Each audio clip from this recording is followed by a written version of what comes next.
All right. Welcome. If you're joining us for the Ill Fated, coming into session 28. Holy Oh, shit. We're playing oh, Dungeons and Dragons. yeah, it's big time now. So, where were we, or where are we now? Well, we're with the frog people. We're with the Muckluck. And we have had an interesting conversation with King Muck that deteriorated upon one of the creatures, which particularly is the bat, and that seemed to appear and really wasn't attempting to kill or harm or anything, really sending a message, right? Letting you know that it's around. Now, the frogs preemptively knew this. They ducked into the water. They knew the creature was coming. So they have experience perhaps with the creature flying into their territory and now showcasing of why they can exist in such high numbers and they're free to do so. Number one, they are not intelligent. Number two, they can go into the water and basically just disappear, right? And take like complete and total cover. And then the third reason I would probably say is just their style of these structures and the way they are on this one side. They don't go and leave outside of the area of this just large, massive bog. So kind of gives them some survivability against the situation. Prior to getting here, we had interacted with the Salinar. We uh, did so in a very humorous way about getting to the grove, but we got there. And one of the party members here actually, well, drank the Kool Aid pretty far. I fell into the Kool Aid. And seemed to be granted a gift of some kind or an exchange of some kind, something. And, you know, it's unclear of what the cost is beyond just like returning. And then it's also unclear about what is been provided, right? It's super vague and it's kind of like it'll come to you when it comes. And it has to do maybe perhaps with something to do commanding the undead, right? Controlling the undead. You're pretty sure that's kind of in the realm of when you requested that from Talus, which happens to be a tree with a consciousness, also somehow uh, difference in time. There's a lot of things happening. So Trisha interacted with all of you when you left and seemed to be very, very keen on joining you all for your adventure. They are a kind of a kindred spirits. They go outside of the marshes, which is not something the Salinar do apparently, and they are wanting to kind of figure it out, coming of age, right? Just go along with the everything. So without further ado, I'm going to give it all up to you. I'm just going to create some ambiance based on the water around you, but there's nothing really else to go off of. The frogs themselves, they're still underneath the water level. They have yet to return. Some of the little bubbles might come up. You're inside of a very shallow dome structure, right? We described the ceiling height being a maximum of like 9 feet. And then there's like fish hooks dangling like fish around you, and then the small tables and such. So the opening of this place isn't even large enough for the creature to potentially even come in. So uh, you're kind of left here a little bit alone, surrounded by water that you'd have to swim through. So I'm going to remove Tegan from the board. Obviously, Tegan's not here, but Tegan, I'll be playing them in combat when it comes to. And so, Lucar, where you're currently at, like 5 feet to 10 feet in front of you, that is like dropping down into the water. So if you go further, you'd be like wading through it. All right, it's unpaused.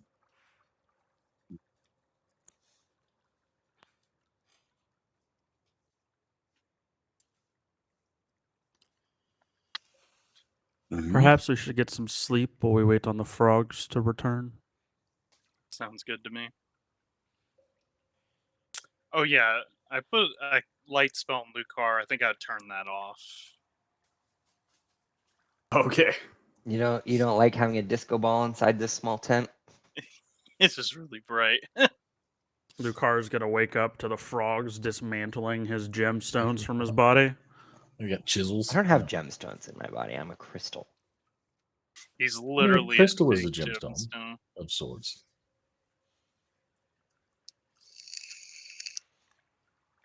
I will take first watch in case the bat decides to return. Do you think the frogs are not coming back? Can we summon them? I mean, would I know of a way to actually? Trisha, is there a way Yeah? to alert the frogs that we would like to continue our conversation? Well, I don't know. Once they dive down for sleep and rest, they don't generally come back up for a while. Frogs. I don't think that's going to be the way to get their attention. What's wrong?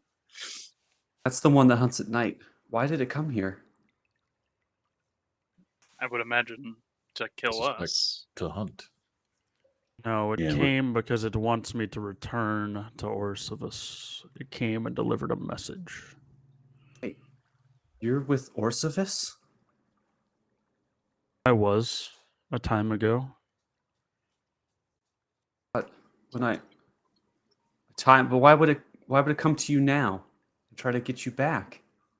Unless you're with them right now.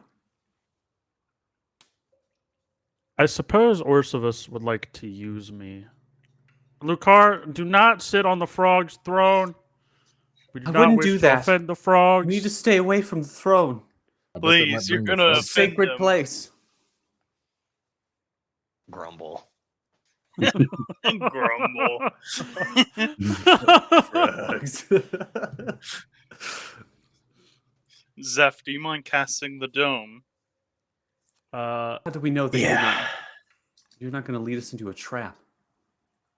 How do we know that you're not going to lead us into a trap? We just met. I guess that's true. The six of us have been traveling together for a while. More than we could say about you. How long have you been traveling together? I actually don't know. 3 days that feel 3 like an weeks? eternity. And you count that a while? All time is funny, isn't it? Well, we've killed a dragon. We got attacked by another dragon. We fought an undead horde. We fought another undead horde. I would say it's been a quite- while. It's All quite the bonding number. experience. Yeah. I mean, don't forget about the whole Kraken Dragon meeting in the first place. I wasn't Yeah. there for that. Thanos Mhm. wasn't here yet.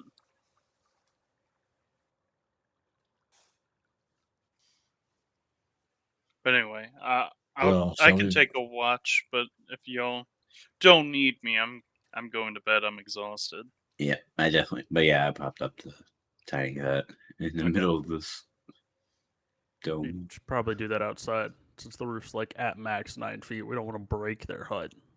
Well, I The mean, dome's not that I'm, big. pre- We're I'm just pretty gonna wait. sure it's not a force thing. I think it just basically stops if it meets a barrier. Like sealing off the door, which could be helpful. Are you doing outsider magic? I guess What What does does that this, mean? what does this do? it protects us from anything outside of this. Oh. Wow, okay. That's very useful. Can I be inside of it? I mean, I did include you.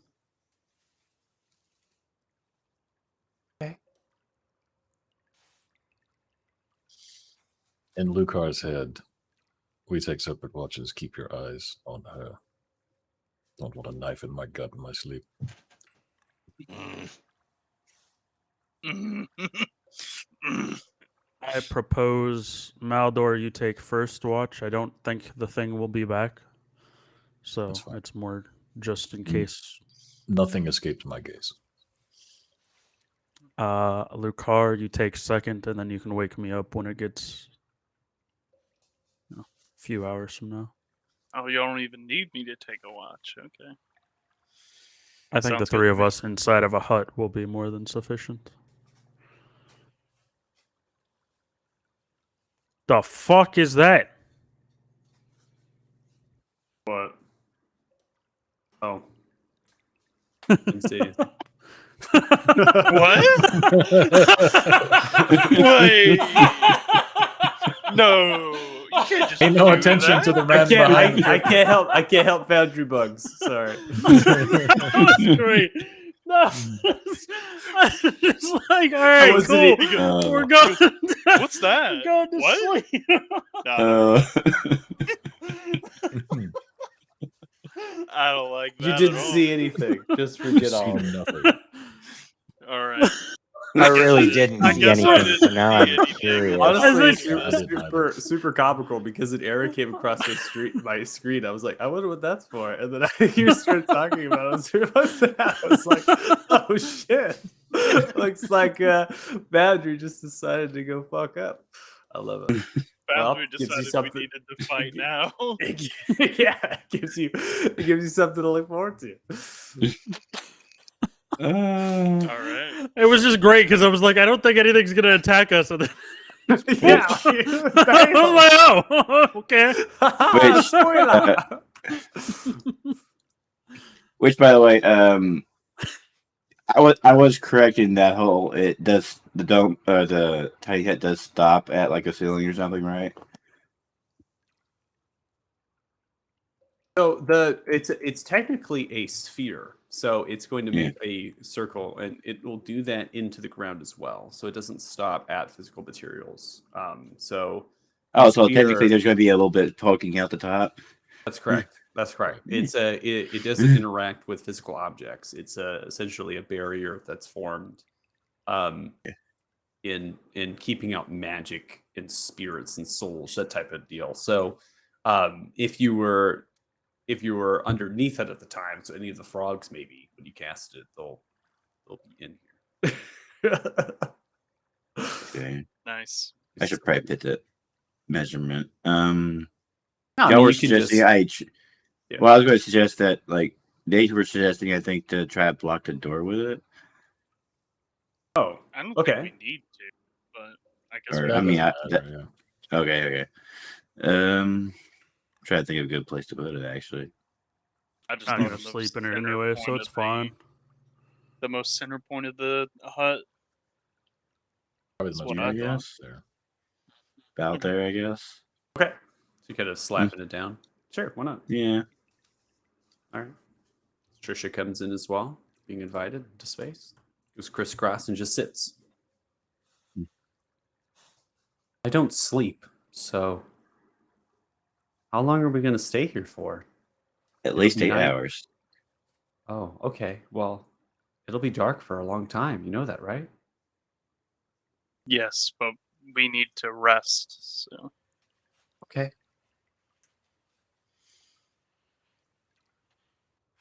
anyway, so I go to bed. I go to bed since I don't have to take a watch. Okay. You do realize that there's water, right? It's like a water level over mud right now. So Yeah.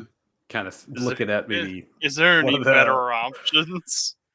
looking at one of the little tiny chairs that they have, maybe Yeah. setting them Well, I up in mean- a line, right? There's like on each side, there's a little bank of grass or something. So Yeah, Yeah, you kind so- of get a little Yeah. bank of grass, right? Yeah. Nestle yourself down, get yourself tucked in. a little damp sleep. It's This is fine. gonna be Dude. so good. I'm gonna It's love just like this. sitting in the water, just like crisscross, like in a little bit of the the little inch of water that's there. Yeah.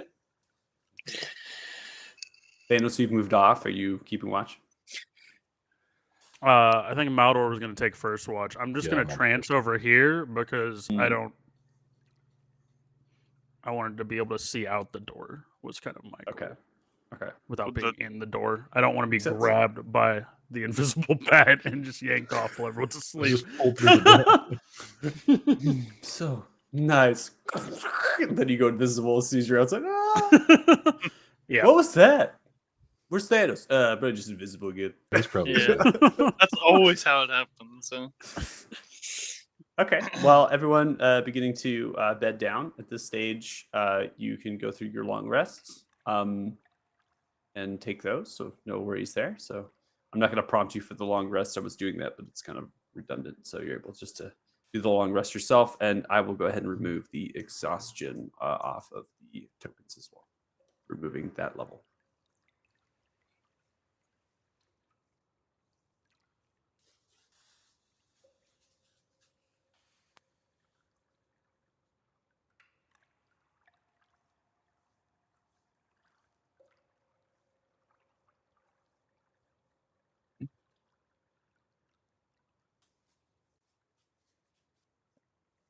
So as you go through a period of 8 hours, those trancing for only 4, right? Being aware, you're cautiously perceptive that the frogs are continuing to make burbles and little noises, right? Of different gurgles underneath the water level. That's just them breathing.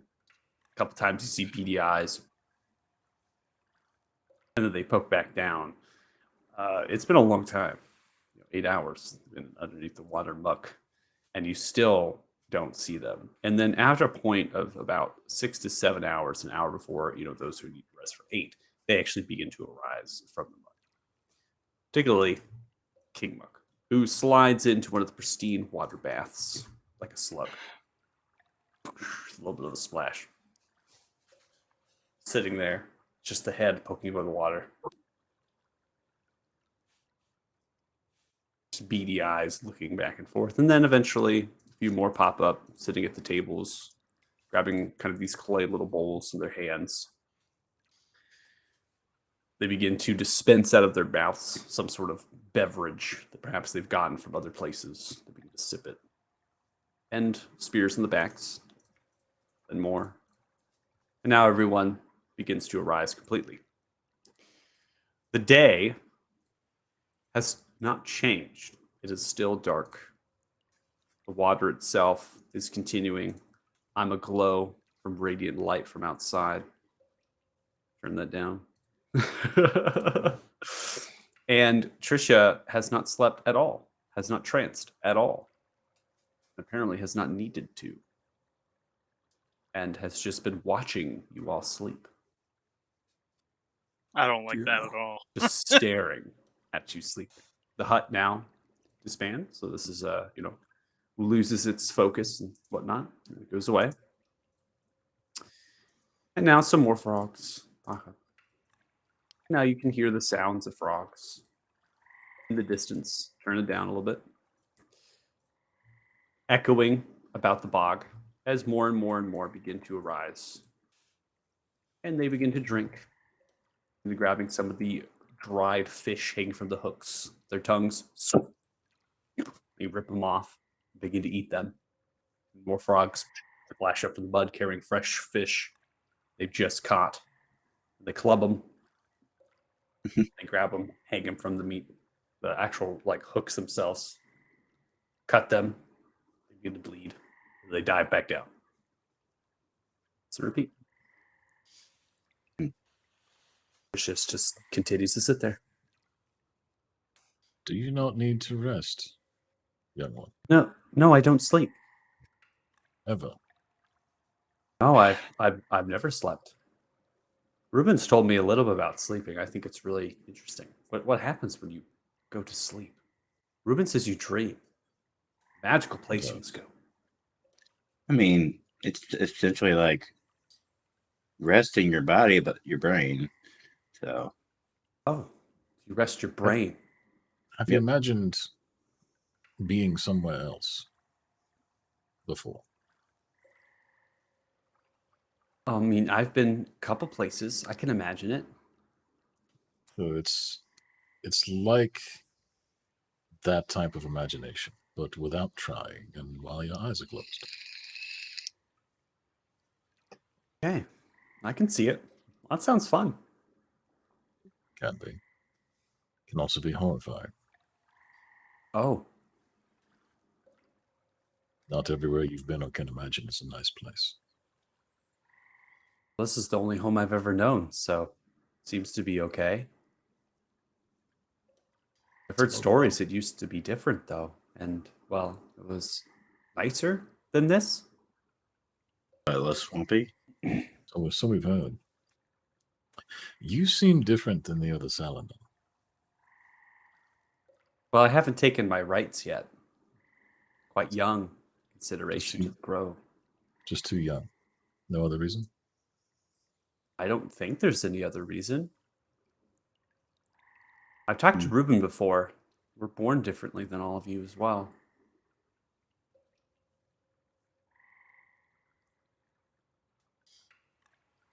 I lean over to Thanos. I'm like, you said you had a plan to get that stone, right? I mean, a plan sounds formal. I was just going to You have ask an him for idea? it. Go for it because That we is- need it. A clever machination. Well, the issue is clever is not the way that you talk to these people. That's fair. Yeah, that's what Tegan tried. I'm not opposed to the Lucar as their god plan. Do we have any of the I am. gems left?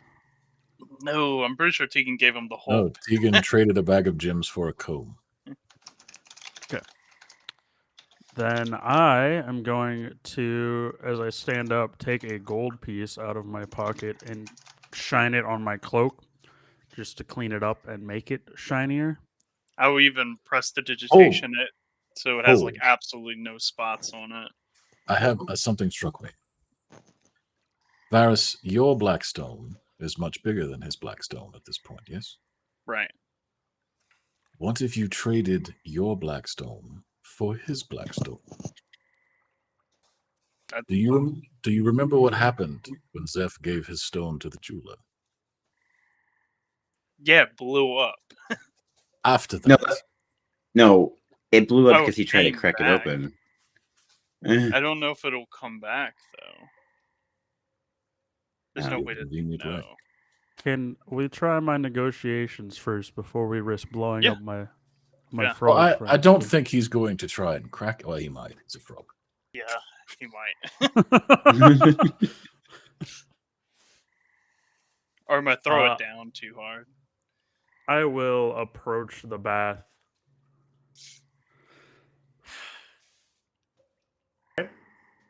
Approach the Muck, bath, muck. sloshing in the water. Looks towards you. Mhm. Muck. Stone. I'm gonna point at his amulet. Need us kill dragon.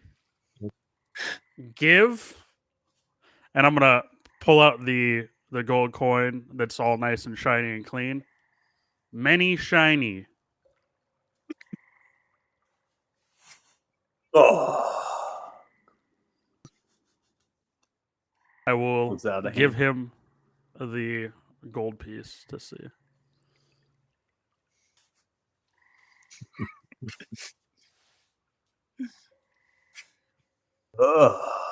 Ugh. Puts it into a pouch. Sloshes back to the water. Tongue flicks in. Sloshes back over. Pulls out a massive ruby. It's easily worth 6,000 gold pieces.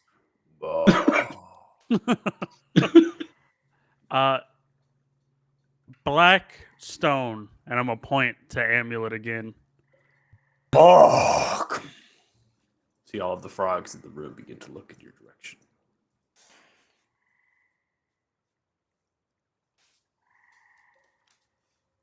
I'm going to pull out another gold piece just to kind of like. I'm actually going to pull out 3 and hold them between my fingers, kind of the way that, I would arrows.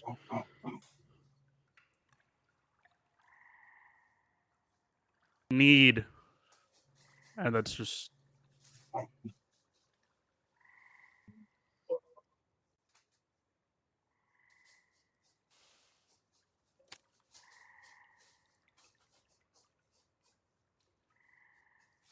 All right, I give up, blue car. Wait, are we going with the Lucar as their god plan? Yes. I mean, I cast light on the gem in Lucar's chest. if we think this might be a communication issue, I could always try tongues. Nope. By the No, time I it's speak literally frog speaks speak. Yeah, frog. he's speaking frog to them. Yes. Really? Yes. And why is speaking so weird? Because they're Because frogs. they're not intelligent. They have a vocabulary of 4 words. I didn't say that a frog speak. It's fine.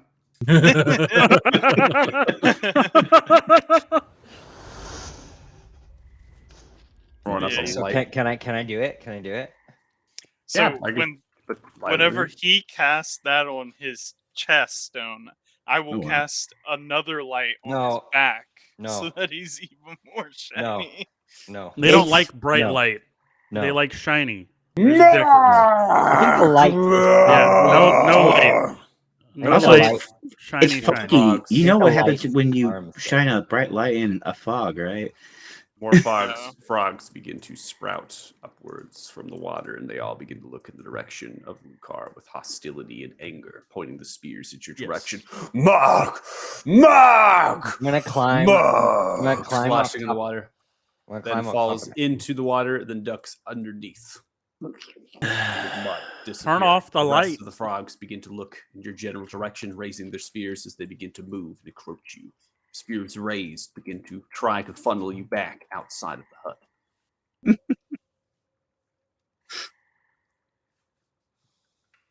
It's doing well. Mm-hmm.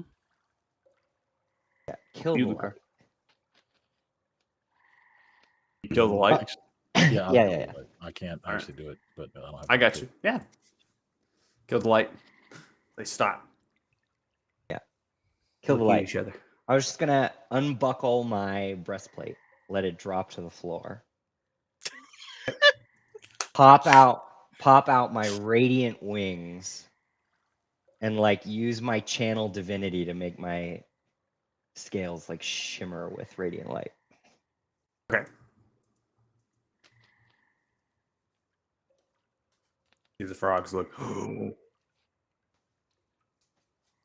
Shine. And then I'll dragon roar. Two beady eyes poke up. Chuma. Oh my god. And then I'll dragon roar, but specifically without putting frighten. How do you do that? Just let him Explain have to it. me for one Mm. moment how I can roar have outwards to like a dragon, choose. and that scare frogs that are probably plagued by a dragon. I'm just gonna do it anyway. You're gonna Everyone do it play- anyways. Everyone play along, and then Maldor's gonna bow and cower. Yeah, a little I'm bit. gonna also bow.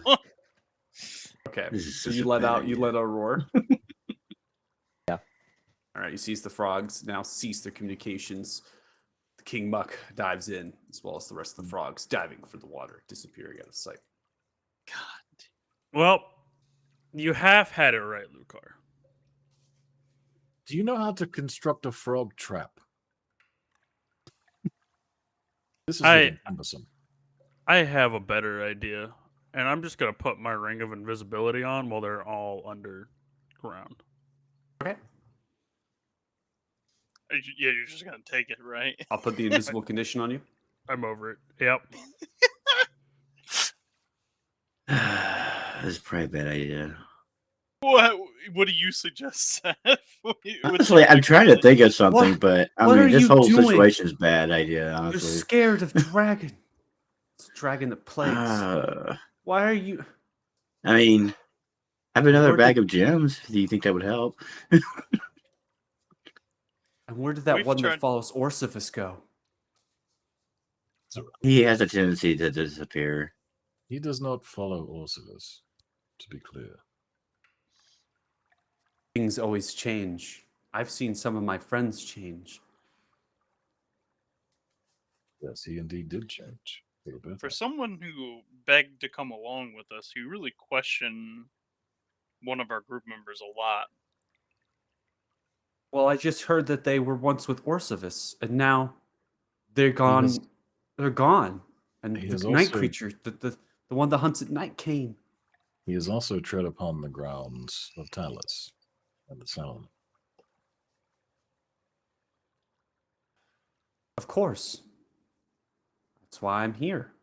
But people can change. My friends, they've changed. A lot of them have died. Changed in what way? Weren't themselves anymore. They still had some of the powers they got from the Grove. They weren't there anymore. They didn't even look like us anymore. They would do whatever they needed to try to convince us that they were. That's why we hide in the grove now. We don't go out. We can't tell friend from foe. Just protect our own. What they found to most of us. Most likely. See.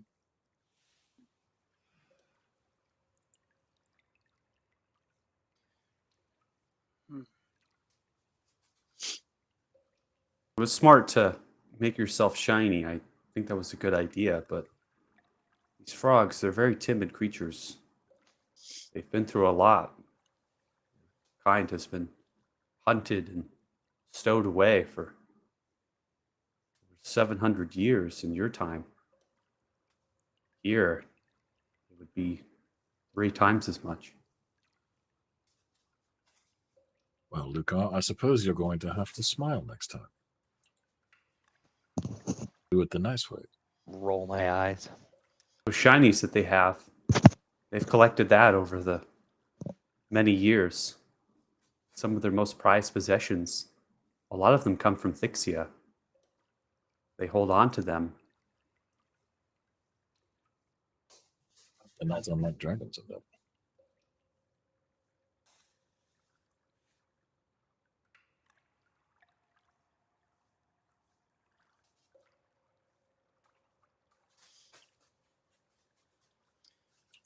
Do I have anything I can do in this downtime? Hold on. Oh, I could roll the Tome of the Beholder. That always goes so well. You could. You could roll. I see. That is so in character for Varys. Oh, Thanos is gone. We're waiting on the frogs. Let me just pull out a book. I want to read a book. Hold up. The stone around King Muck's neck, something that I've never seen them bargain for. I've come here numerous times, just bringing them different things. In fact, most of the silverware on King Muck's grounds from me. They've never once offered up the stone.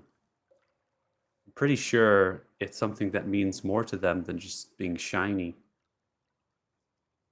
You said that they fear the dragon. Yes. It's plagued them for. They Very do. well. The dragon sometimes comes into the bog and hunts. Not very often. Frogs are hard to get. There's others to feed on. The stone is the key to defeating that dragon and freeing them from it forever. This, we find, is a difficult concept to explain to frogs, though. The frogs were at war with the lizard folk, and some of the lizard folk are not very friendly anymore. They bleed acid. Ah, yes. They are That's one of those. they're along with the dragon, the rest of the undead. Perhaps you can use that. They understand what the meaning of lizard folk is. It means enemy to them. Perhaps you can bargain, not for a shiny, but to bring back trophies of lizard folk. That would be enough.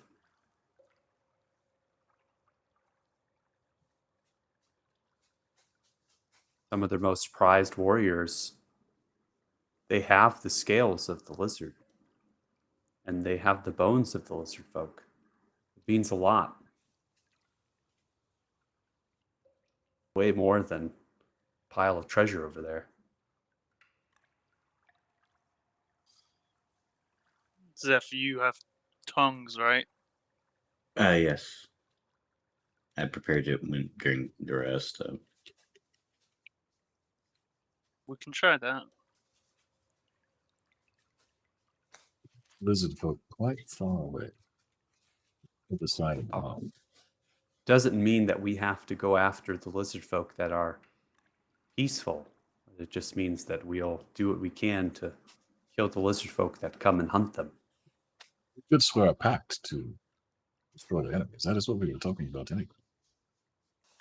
You have to Also put in the question. context of simple, small words and reference only the lizard folk. and point towards the bones and things that are on King Muck. And it might be enough. And I'm glowing again. The daylight is crazy in Oregon. I love it.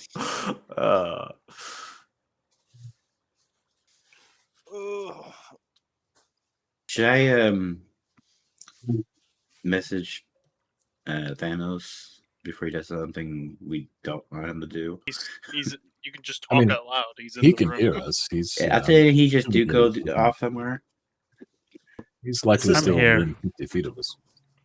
This is all your adventure. I'm just here to help. And I've bargained with these creatures for a really long time. And maybe the lizard folk is something that they'll bargain with for the stone. Maybe that's enough.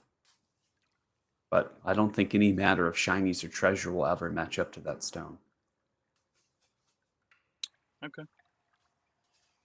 Thank you for the advice. If you could also convince him to give you that 6,000 gold ruby for a gold piece. Well, I'm pretty sure that King Muck already offered that. You just had to take it. Yeah. I'm gonna actually walk over to the bath and grab the ruby out of the bath and see if they come up.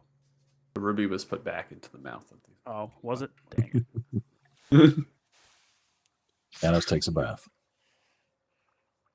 No, Thanos doesn't take baths. I don't know if you realize that or not. Thanos probably smells.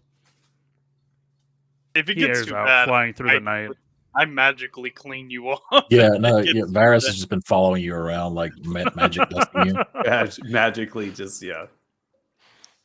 We have a few hours before they come up. They'll be under the water, and they'll just be there for a while until they feel safe.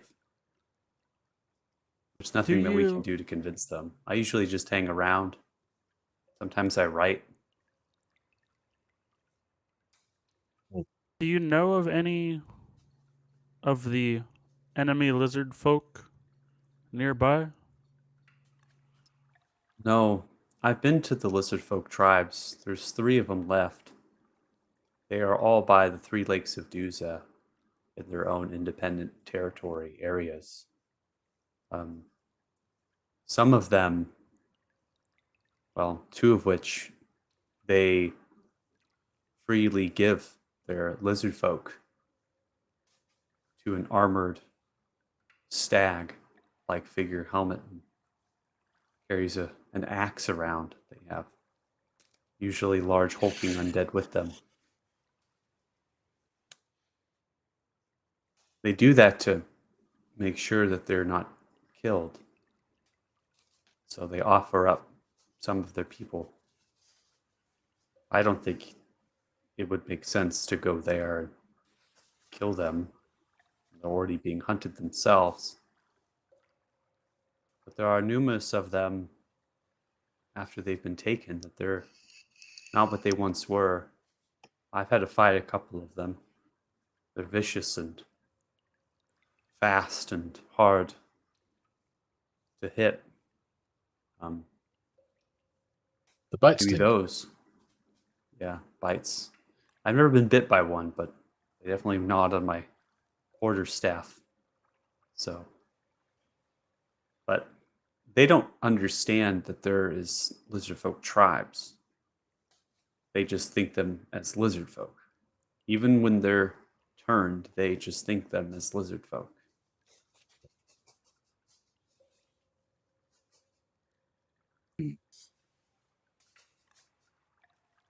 So I have who is this? Hold on. Let me make sure I have this right. Yeah, I have I don't know how to pronounce the name. It's like Ratheldar's spell book, but there's nothing in it. Like I don't have any context of what's in it. Oh, in I was terms wondering- of spellbooks? Yeah. Yeah, Rathalda's. You have Rathalda's spellbook. That's where you got the staff from.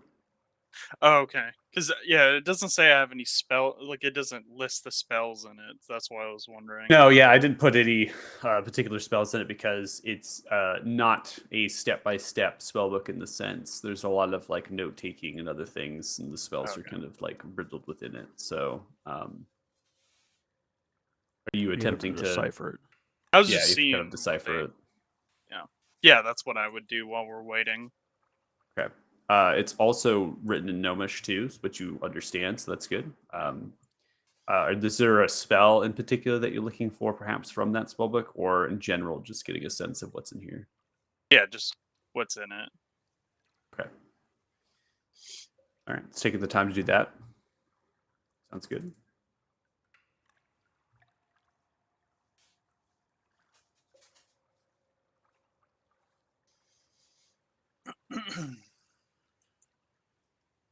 Anybody else doing anything while they're waiting here? Because it's going to be several hours of just kind of chilling around. I think I'm just gonna meditate and chillax. Probably actually sit at the table. It'll be nice. Sit in a little frog chair.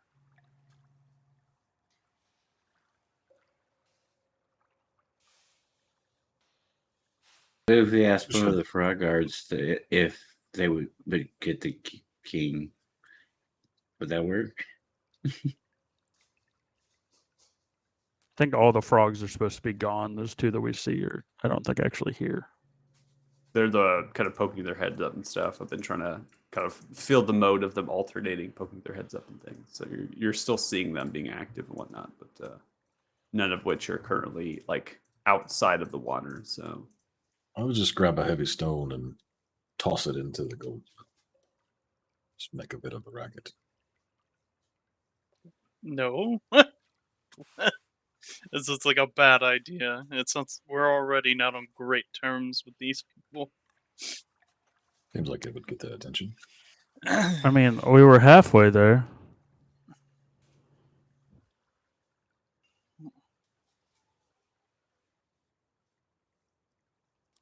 Maybe I should channel Orcivis and tell him to go fuck off while we're waiting. Last time you did that, we had to fight an entire fucking army.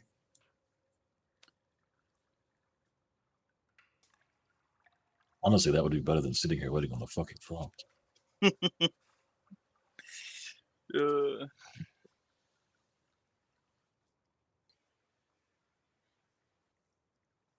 screw. Trisha, do you want to take the rights? Are you waiting to do that?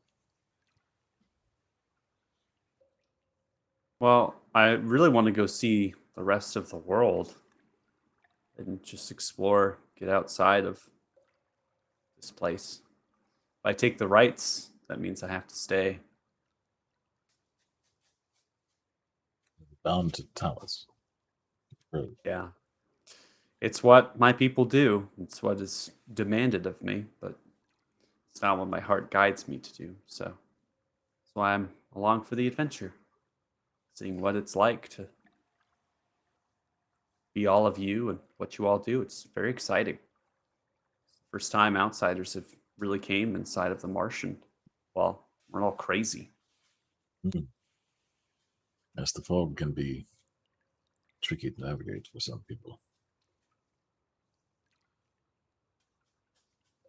Yeah.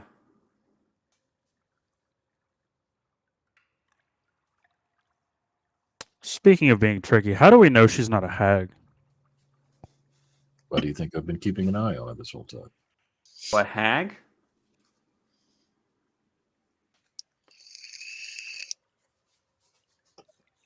We I'm a encountered hag? some beings that were not what they seemed to be when we first entered the marsh. Actually, right before. Oh. I see. Well, I'm not a hag. There used to be a few covens inside of the marshes, but there was one that killed them all. Go by the name of Lady Trillia. It's a name we've heard before. You've heard the name? Yes, I believe she's on our hit list. She will die.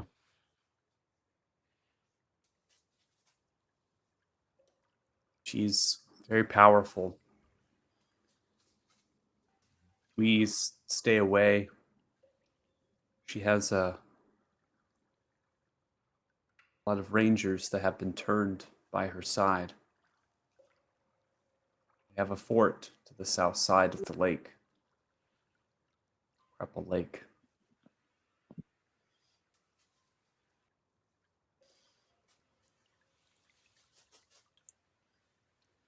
I was one of those rangers. That is why she was on our list. There's no real negotiating with your kind. They always seem dazed and bewildered, but quick to strike and with purpose.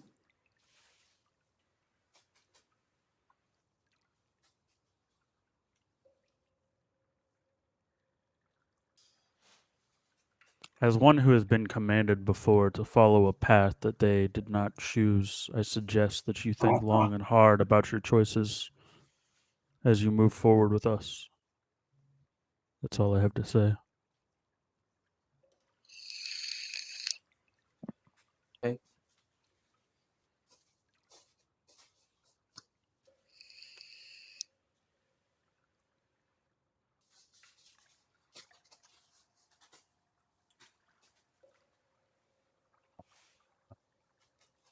Coming Anything to good a- in your book, Varys? Actually, I'm not sure yet. So coming to you, Varys. Varys, this is a divination and chronology magic spellbook. Inside of here are numerous amounts of divination spells ranging from different levels. You have like Arcane Eye, Augury, Clairvoyance. There's comprehend languages in here. And there's divination, scrying, see invisibility. It's really all over the place in terms of divination. As Okay. far as chronology magic, there is Fortune's Favor, Wrist Pocket, Gift of Alacrity, Pulse Wave, Temporal Shunt, and Tether Essence inside of the book. When I see Kind of goes up to when- like 6 level spells and then some 7th when I level. see Pulse Wave, I'll start to copy that into my spell book. Right. So working on that, That's you something you notice like. the tome of the Beholder begins to shake violently. A little bit of word pours out from it. You're cheating on me. Give me more spells. Abusive relationship. It told me no already. So. So Pulse Wave is a 3rd level spell, so obviously it's going to take a decent amount of time, but you're taking 2 hours, so 2 hours out of the 6-hour chunk to kind of work on it, and then using gold, right? 3rd level, so 150 gold to Let me take edit away. my spell. edit your spell stuff here, so you can kind of keep track of that. But so you're well on your way of getting that. Inside of the book as well, it seems that this individual was once a professor of Felgum. That they were someone that taught students at Felgum, a wizarding school noted here as the Isle of the Blessed. They also helped form or kind of rehabilitate, in a way, the Grand Library of Alathan. So they did not build the library, but they helped reform it after the Age of the Great Purge, and then they sat as a magistrate to the People's Palace, to the Talthars. So you get to see kind of a showcase of things. Right. And then one other question. Because divination requires a like a god you put in an offering to, I was wondering if through my years of study would I known if there was any like god of arcane magic. So there's not like one deity to arcane magic. Okay. You know, If it's there not was like one soul. that's like I am the Yeah. deity of the arcane. yeah.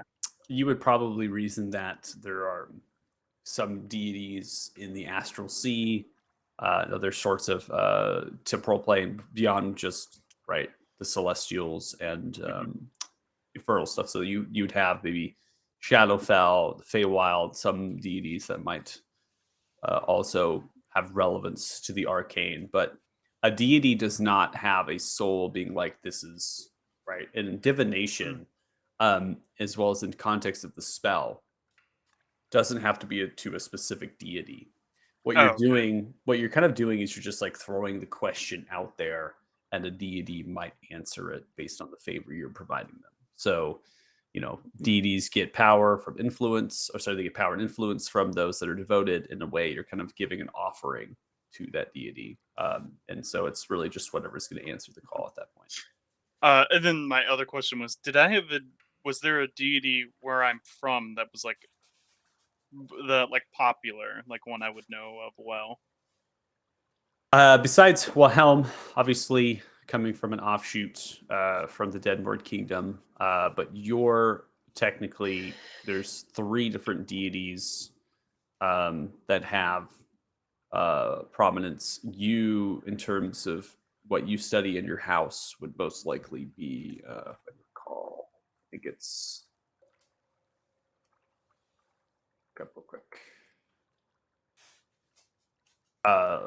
Celestian. I don't know if you're familiar with that one. No, I have no idea. How do you spell that? It's kind of exactly how you were interpreting it to be sounded out. So spell like that. So Celestian is technically kind of an enigma, like amorphous type astral sea being. Someone that if you watch the stars, right, you're technically worshiping this deity in a way.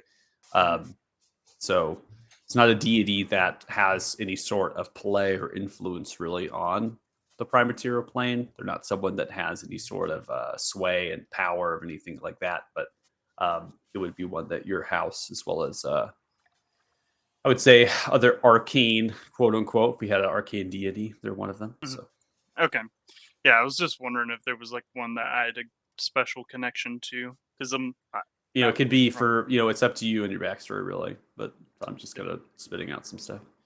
Yeah. Okay. Thank you. Yeah.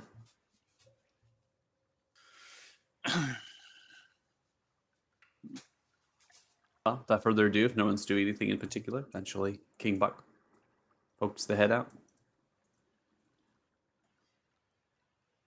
and then begins to go towards one of the other water baths, sliding into it.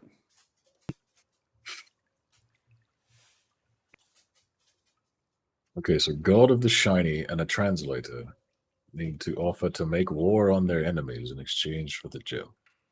Politely. The lizard enemies specifically.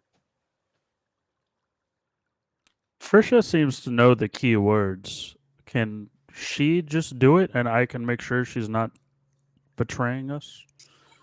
Well, it's your adventure.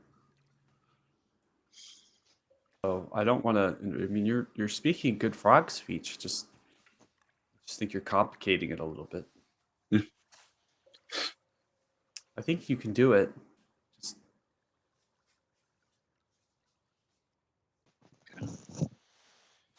If you need me to do it, I'll do it. I mean, it helps. So, Blackstone for getting rid of lizard folk? Problem? Yes. Blackstone, dead lizards. I'll just sit on the table behind you and smoke my pipe. Yeah, you do that. In a friendly way. Yes, no roaring. Please, no roaring this time. Muck. Oh. Muck. Oh.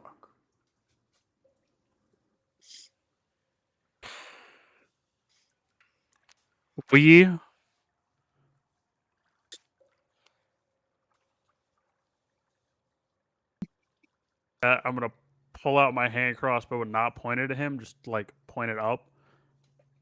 Lizard people, and then I'm going to point to his bones. This lizard and Mark! Yeah. Mark! Oh, Reaches the hands to grab the crossbows. You aimed at them. grab the No, I didn't crossbow. aim it at him. I aimed the crossbow up. That was the thing. Yeah, but you said up and then you aimed it down. You said I aim it No, up. I and pointed then- at the crossbow and then I pointed at his bones. Oh, okay. So you're So you that say way you're I was pointing the like, crossbow yeah, up, the and then you're crossbow's up, pointing- and then I'm Yeah. pointing to like say, "Hey, we're going to fight lizard folk." Like, Okay. All right. So you're pointing crossbow up, and then you point towards the bones of the lizard folk. I thought you were Yeah. pointing the crossbow. This no, is no, going no, no, no, no, no, no, no, no. us I knew better. Nope, I knew better. Trust me, that was not. Okay. So you pointed the bones. All right. And then you say what?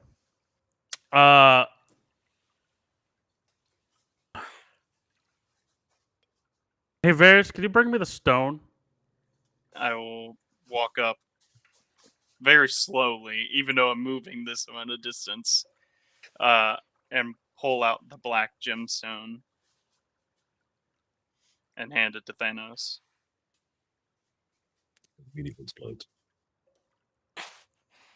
Need amulet, and I'm gonna like point to his amulet and hold the black stone to like symbolize that we have another piece to see if maybe he was told the same thing. Making sure my crossbow and my hand are, nice and perpendicular to the ground. Straight up.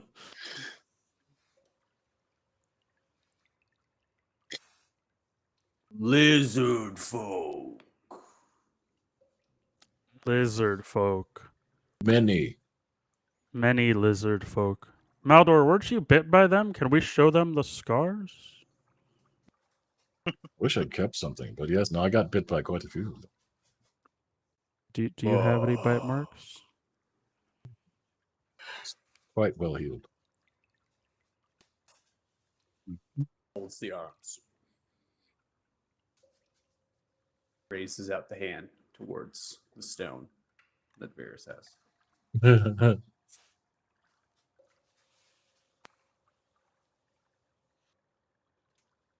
Should we give it to him to see? No, because then he'll take it. What? Oh. Just give it to him. See what happens. When push comes to shove. Mm. Okay, Just we'll sure- put the make sure stone that in you- his hand. Make sure to tell him though that zone his. Fuck. Yeah, Your tell him that stone. it's mine. This stone, and I'm gonna point to Varys. Fuck. I don't know that he understood. I'm gonna This give him is the so stone. good. I mean, Lucar is, hotboxing the tent. What is he doing? Taste it. He's quite the accomplished gemologist. They begin to liquefy. As they do, they begin to connect, hovering in the air. Oh. Pokes it, then takes it, now formed into something different. The shape now, after connecting, is formed into a hexagonal prism. Very interesting, complicated shape. It then begins to dribble down with acid, forming black draconic scales, and a shroud of blackish energy moves around it. Muck holding in the hand.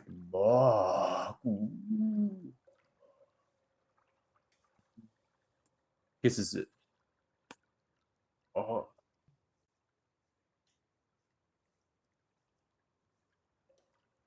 Then opens up the mouth. Puts it into the pouch. Whoa. No, stone, his.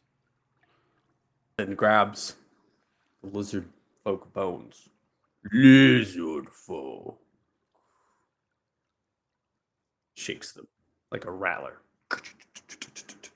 I assume he's trying to say. See the other frogs We- begin to shake the Yeah. spears.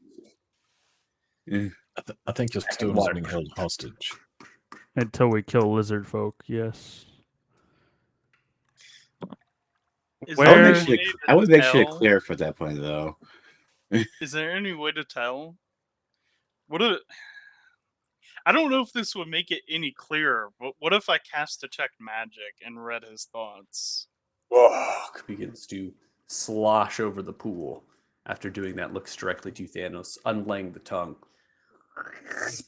Licks your face. Then drops it down, turning the tongue towards Varys, and licks the face. Both of you slimy and gross. Muck, muck, muck, muck, muck, muck, muck, muck, muck, muck, muck, muck. Are you tribe members now? Muck. Unfurls, takes out the stone. Muck. Quickly, before he Varys. I'll grab it. Stands up. Muck, muck, muck, muck, muck. All the lizard folk begin to chant, muck, muck, muck. For everyone else, it just sounds like this.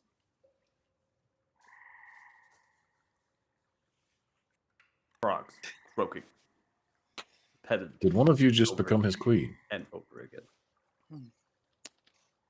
I think we And- just agreed to become his warriors against the The lizard king folk. slides over, stomps, and crushes down onto the throne.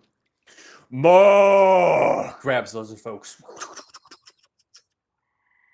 shattering, then back and forth. Lizard folk, Mark.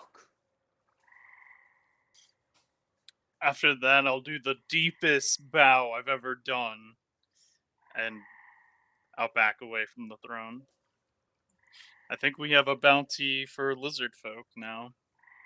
Can we go? Well, is that what that whole thing was about? I kind of got I lost there. think. we got the stone, and we didn't have to kill any of the frogs. I'd say that's about as Yeah, good as that it's is going a- to go. About as close as a win that we're gonna get. I'm going to shake my crossbow in the air and yell lizard folk and frog speak as I kind of turn and head towards the door. I'm out. I'm over it. I'm done. Yeah, let's get out of here. All right, Trisha. Think gonna- it's time for us to go. Now it's still dark. Should we wait till daylight? Are you afraid Is of that the a- dog? That's still days away.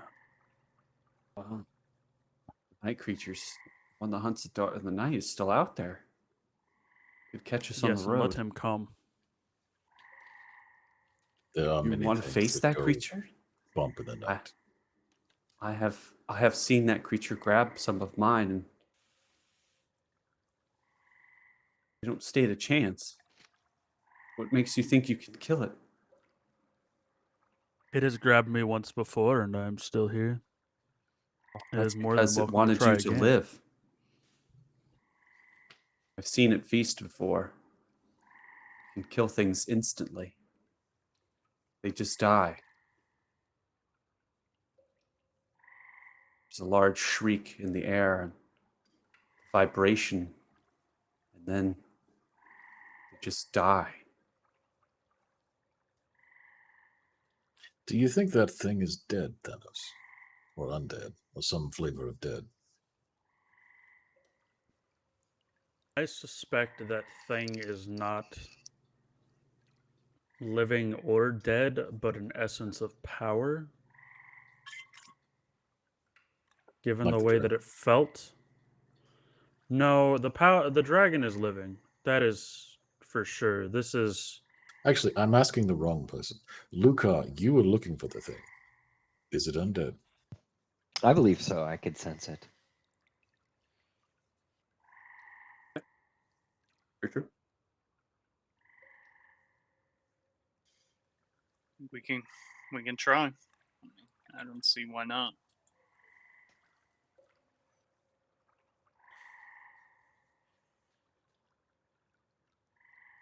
Well, if we leave, where are we going to go? Where do we go from here? That's a good question. That is a good point. What about the northern tower? Oh, there were potential allies in Every, were there not? Remember, the Rangers. I really Still don't there. believe. Are they? Oh no. I haven't seen those Rangers for a long time. I'm not opposed to examining the tower, but the problem is we know so little about them. We wouldn't know what to do when we got there. Yeah. Maybe go to the village then in Ivry. We can head for the Ivry if no one is there. I don't suspect that there will be anyone there, but it may be a good place to set up shop. We could And hit the western tower if nothing is there, and then they scout it or something. that was my thoughts as well. And then we can swim back across. I had And thought to proceed. raise an army of lizard folk, but apparently they're all giving all their warriors away to so it's And we just promised to kill them. well, we didn't say which ones. True. I still have no idea how we made a deal with that guy. Or what deal we even made. Like, we just said the lizard folk, gave him the gem. The gems became one, and then The lizard bonds folk. over a common enemy can be powerful. Alright. So to Ivry, huh? That's what I think. I mean, in all likelihood, we're going to be beset upon by the giant invisible bat or a dragon or some combination of the two. And we'll kill Or them. the others like me, which is just as scary a thought, if not scarier than the bet.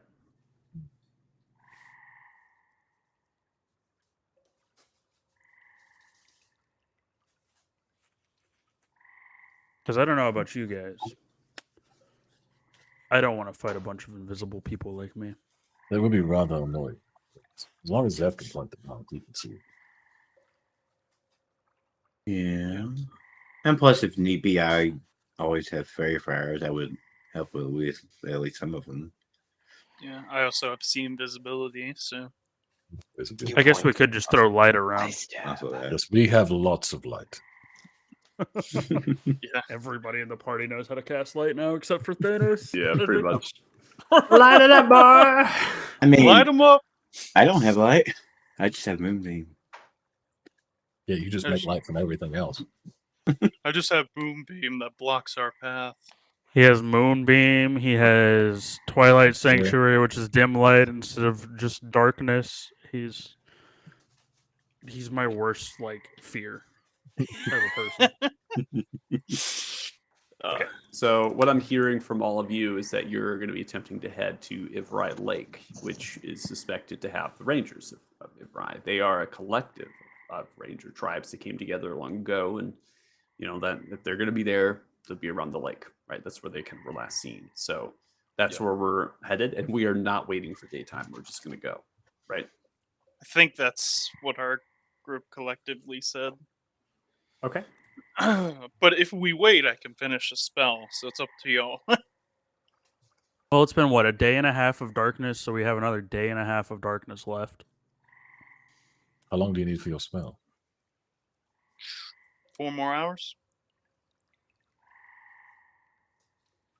So we take the rest of the day and head out tomorrow as it starts to get late. That sounds good to me. I suppose it doesn't matter. It's one more day. It's only 30 years outside or something. It's fine. I mean, if the bat's going to hunt us, the bat's going to come here and hunt us anyway. So I suppose we don't really need to move to kill the bat. If the bat wants to die, the bat will come to die. I do want to. All right.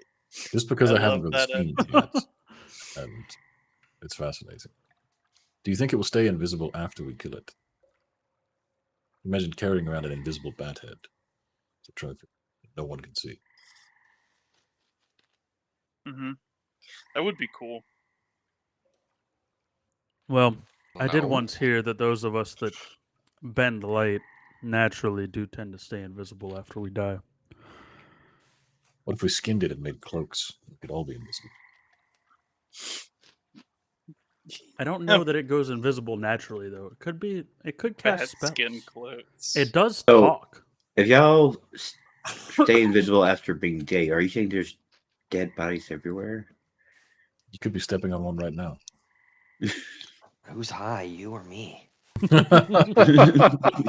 wisdom's just that high that he I always see feels dead like he's people. high. I see dead people. But yeah, I'm fine with taking the rest of the day and then starting in what would be the morning. Again, it's entirely up to all of you. I think that, if you all want to head out right now, head out right now. If you want to wait until it's starting to get daylight, do that now. Regardless, I think of it, you're going to need at least some, either you're swimming or you're getting some help Frog right, help. from the frogs and getting you out of this place. So I think regardless, you'll need to do that. It's up to all of you. If you all feel competent, you're like, you know what, let's just get out in the night, and then maybe this creature's going to come at us, and we can fight it, right? Well, the frogs. Or That does sound fun. That does sound like a lot of fun. I'm a little over talking to the frogs, though. So, Varys, could we potentially use your polymorph spell to turn me into a bird? A giant bird. And we just fly I out of could here? turn you into a giant eagle. a giant eagle does not have the strength to be able to carry all of you. Say you get like one or two or something. Maybe a couple, probably, but not everyone. A large-sized creature can only be rode by one medium-sized creature, and then a large-sized creature can only grapple a medium-sized creature and carry them just one, so 2 people total. Right. So So like I even need if I two That would be birds. turned into, 3 like, technically. 3 Even people. if So I- there'd be 2 people that aren't, right, wouldn't be able to go. even if I turned into like a mammoth, I couldn't just carry everyone on my back. Well, if it's a huge-sized creature, you can carry more, right? So if you go to a huge-sized creature, then you can't. But particularly a giant eagle, right, is a large size. So we get into this because there's not enough room for if it's a large-sized creature, there's not enough room to mount a creature with all of you, and then Right. also does not have the strength to be able to carry more than one while being mounted at the time. There's 6 to the party right now, so scratch right. So there's 3 people that wouldn't have a way to get onto this fly. So you could technically go into a huge-sized creature and just hope that you're big enough. You can just waddle through the water, right? The water might not be incredibly deep at times, so you might be able to just be a huge-sized creature, just like carry the party through. That's an option. That giant ape was pretty big. Yeah, the giant ape is huge, massive. So you could probably get away with just having the giant ape carry and then ride the shoulders and just start waddling through the water. We can do that. But Then. you have a good distance to go outside of the territory, and polymorph does not last forever. So Yeah, that would really only be useful for getting across the river. So we'd have to swim the whole way there. There's not like part where we can foot, and then part where we keep then when we get to the river, we can use the polymorph. We're swimming the whole way. Mukluk's territory is large. It occupies pretty much the entire northwest side of the marshes. This bog can get quite deep at times, and this is the way that it is. It's a floodplain from many of the river tributaries that feed in. Eventually, when you get in the exteriors of the territory, headed towards the rivers, the more shallow it actually becomes in sense of the tributaries that feed from the north into this place that kind of not registered by the map. So you could get a polymorph going, then go, and then maybe get to a point where, hey, we can wad through the water ourselves, swim at times if we have to, and eventually you will be in knee to calf high water, so you can just walk through it. Okay. But that won't end until you get outside of the rivers. So if we use the adventure map here, the 2 tributaries that funneling on either side of the Mukluk territory, you'd have to be on the other sides of those to potentially get into areas where you're not just like in deep water, quote unquote. Well, you could just finish studying your spell, and then when the sun comes out, we can ask the frogs for transportation. Yeah, that seems like because me burning a bunch of spells, and then we may And run then we into get a attacked fight. by the bat. Yeah. Yeah, it's not that it's not that they won't take you now. I mean, you can simply just do what you did before, offering a coin, and then they'll communicate what you want. So we want to go, and just kind of point. And they'll get the toads out and take you where you want to go, like they did before. Oh, I didn't think they traveled at night. Okay, cool. So Okay. you could do that. It's not that they don't travel at night. It's that they don't stay above the water when the creatures. So they're all moving under the water this whole time. They've been in the muck, moving around, fishing, and doing things. They're frogs. Yeah. They don't really need to be above the surface for just like a little bit to get some air, and then they go down. So you could simply just do that. Remember, they're still doing bark, bark, bark. That's all happening. It's been going on for like 20 minutes now. So All right, you could, Thanos. like I said, Get you us can a get ride. going, right? If you want to go now, and then again, we'll see. So that's all what you want to do. Eventually, they'll get to a point where they'll leave you, which is where the water will not be deep. The toads can't swim. So All right, Thanos. Aren't you doing your spell first? We're doing that tomorrow. Yes. Yeah, that's fine. I can finish the spell. So you're going to take the rest of this day to finish the spell, and then you're resting. I think that's the plan. Okay. Yep.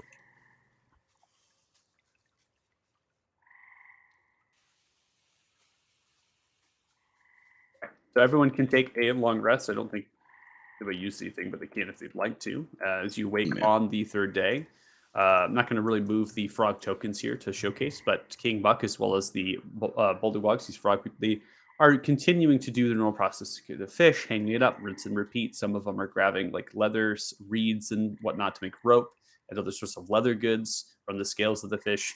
This is a communal hut, primarily for drying, and as well as the throne here for King Buck.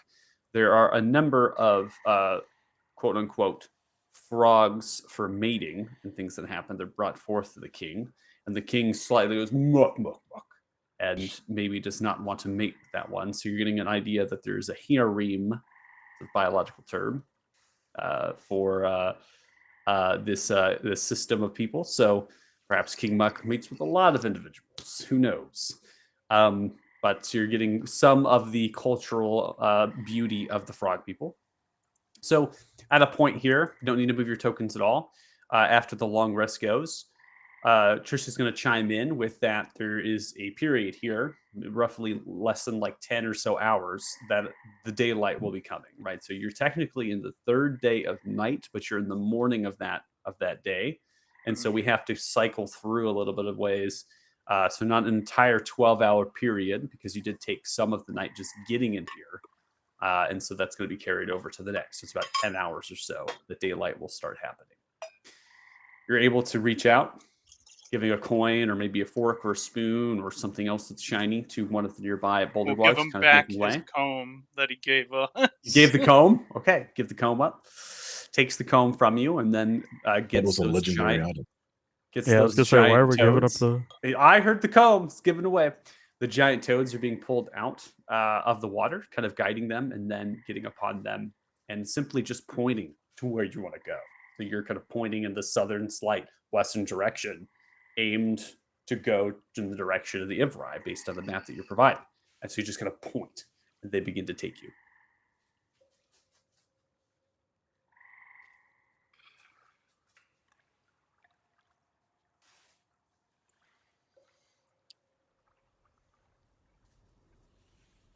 So as you get going, eventually you have other wildlife and things that begin to form.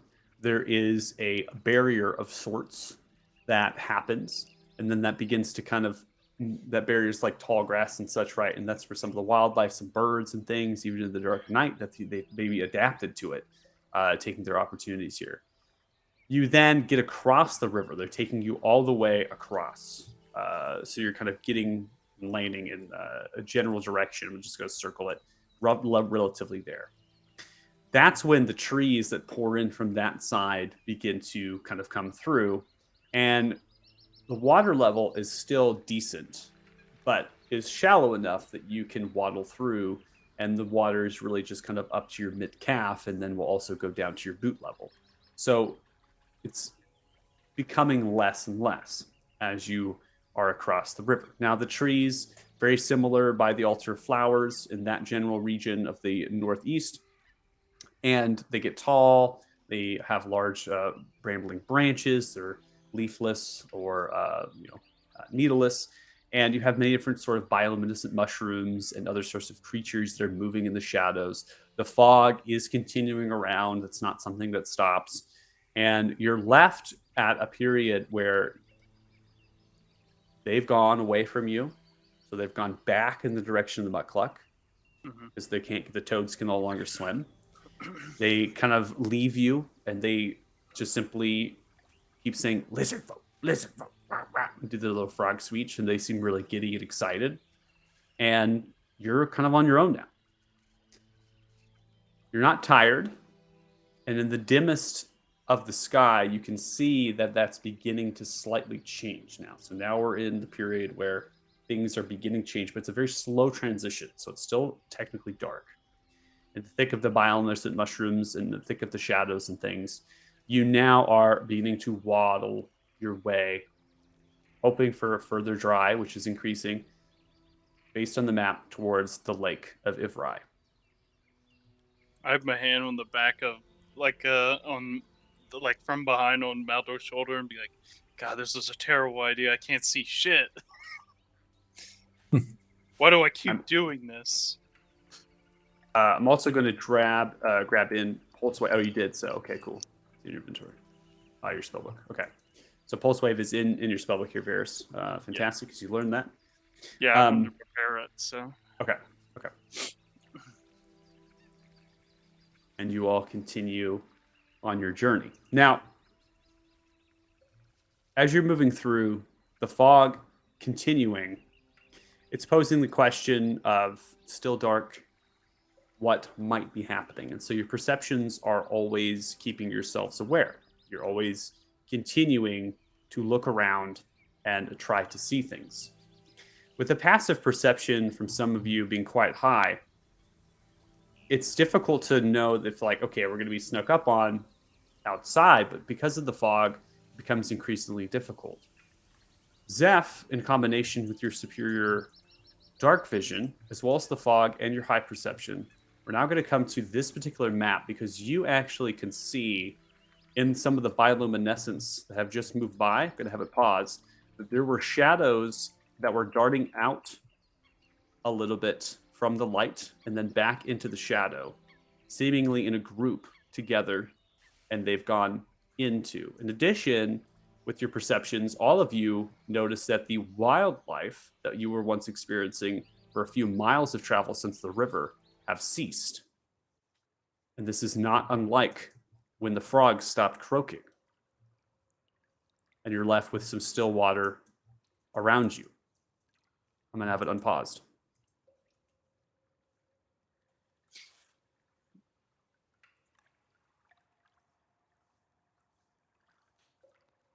It is eerily quiet.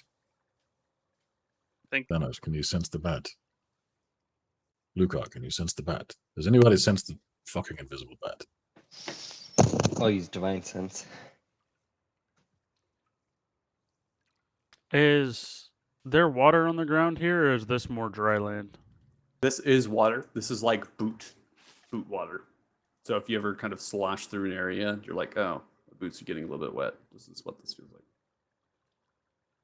It's not knee high or calf high, which it has been. So this is as dry as it's been. Okay. Would I notice any broken branches or twigs that could be caused by somebody like me kind of moving through the night? That's a very, very large question. With the density of fog, unless you roll a perception check on the nearby terrain around you, there's not much you can see.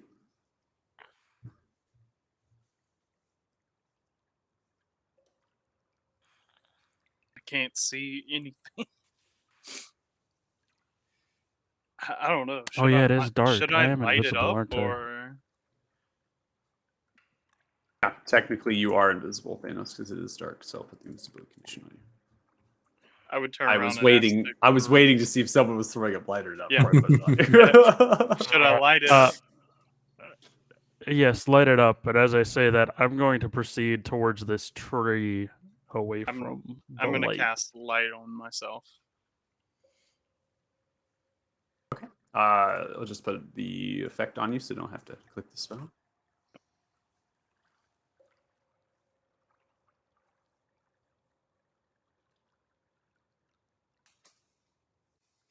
Blowy. And while I'm kind of behind the tree, I want to listen for the snap of any either bows or crossbows that might get shot towards Varys and them in the light. Okay. Just use it You're as kind of bait. waiting Like, for the twang of things. Okay. Also, you need to be 40 feet away from the light source in order to still be invisible. So just a forewarning. Light goes 20 and 20, so a total of 40. And then I'm gonna cast Mage Armor on myself while we're sitting here. Okay, go ahead and you can click yourself, target, and use Mage Armor. It should automatically apply. If not, I'll apply it to you. So Thanos, you're kind of looking in the direction to see if anything might be coming into your way. And it's at this point, with the density of the fog, there are a total of 5 creature shadows that you begin to see. They are in a half crouch, somewhat run in the direction of you lot. They do appear to be lizard folk, and they're moving quite quickly. Okay. Hey, Mulder. I'm just gonna yell lizards, and I'm gonna dip out of the way. Okay. With you yelling lizards, you notice that they now pick themselves up standing tall and they begin to run in the direction of your party. So as one looking at the voice as it trails from you, Thanos, as you begin to move in the top left direction. It is paused. I need you all to roll initiatives. Boy. Nice. Ugh. That was a nice initiative. Was that a 20 on Inish? Nice. Good job, Varys. That's a 27, my guess. So that's Well, a yeah, nat but it was a 20. nat Oh, 20. and a nat 20. That's- Yeah, nat 20. Okay, yeah. That's pretty nice. don't worry, I've got this. Hold on. Be with you in a moment. Okay. Create. See. So, Varys, the start of round 1 here, you don't have much to go off of, right? There is not a whole lot of things that are telling you about what it is that's happening. You just know that Thanos has yelled out, right? So you have been warned, and you may prepare for as such, but you do not see anything. I'm gonna like move over so that I'm not not behind anybody whenever I ready this, and I'm gonna ready a lightning bolt for whenever I see the lizards start to approach. So hold my action to cast a spell, Okay. and that'll end my turn. All right, we come to Tegan. What's going on? That was perfect. like traditional Tegan level. Okay, so you got Bardic Inspiration. I know that's going to be going off here. Nothing really to target, but they do have a polymorph available. They have a hypnotic pattern.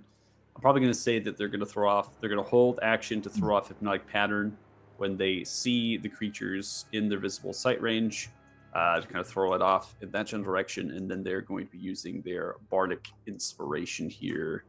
And I'm going to roll a d4 because it's generally between Icar or Maldor. So let's see which one we get. And it's going on Maldor for Bardic. And in typical Tegan fashion, he's going to tell you, you can do this. You can do Let's this. throw with it. You got it. Oh, and then before I ended my turn, I'm just gonna tell everybody to not line up directly in front of me. Okay. All right. Ending the turn of Tegan. Tegan just takes a step back, but also maintaining close formation with you all. They're giving the Bardic Inspiration to Maldor and then holding their hands out for a hypnotic pattern in the direction of the voices. So looking where you yelled out, and they're kind of bracing and holding it and getting ready to throw it down. Thanos, you're up. I am. Where am I at? Let's see. How far can I make this? You know what? I'm going to cast pass without a trace.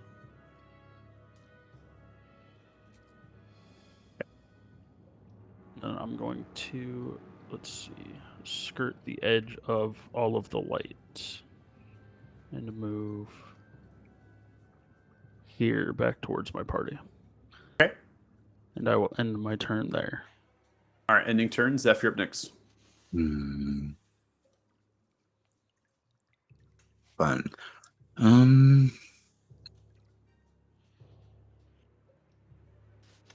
I'll probably. Quick question. To give someone just an object, it's like, is that a free action or is it like an action or? Well, to give an object is a free action. To use an object, it depends on what the object is and what it's trying to do.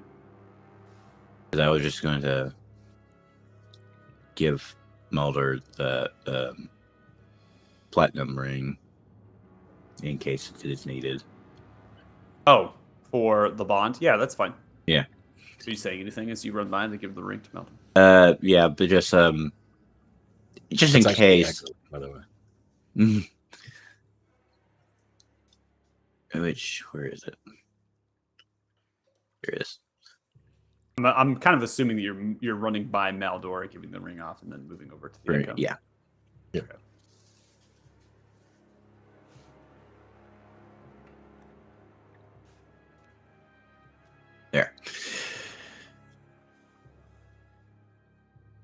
And then I'm going to pop up Flattered. It's hardly the time. Twilight Sanctuary. Okay, so you're gonna hand off, and then you're gonna throw up the Twilight Sanctuary. Yeah. Okay. Yeah, that should do it for me. Okay. And then your turn. Go ahead and roll. All right. 6.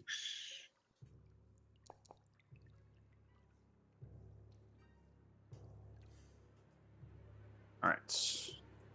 Oh, 12. Or guys, 10, sorry. Yeah, so you have 10 temp. I'll put it into your character sheet for you here. So 10 temp after we end your turn. Moving with your perception here, Zeph. Zeph, you're really the only one who can see it with your perception combined with your dark vision. You see a lizard folk that is approaching from the eastern side here that was not in the direction where Thanos had yelled. That one is in a quick run in the concealment of the fog. Now, for the hold actions here, Tegan and as well as Varys, your attention and focus is on where the voice was coming from, which was towards the southwest of this map position. In addition, you both don't see that because of the concealment. Okay? So the fog is making it so you cannot see. Right? In similar fashion here, Zeph, another one. 2 now on that side. Now, coming into range, and as well as all characters being able to perceive at this point based on light effect, you should be able to see a lizard folk running up, comes towards the base of the tree. As it does, it kind of stops for a brief moment, snarls, and then continues on its run in the direction of you all, pausing here based on hold actions. Varys, you declared hold action first. Yep. Go ahead. Go ahead and do the thing.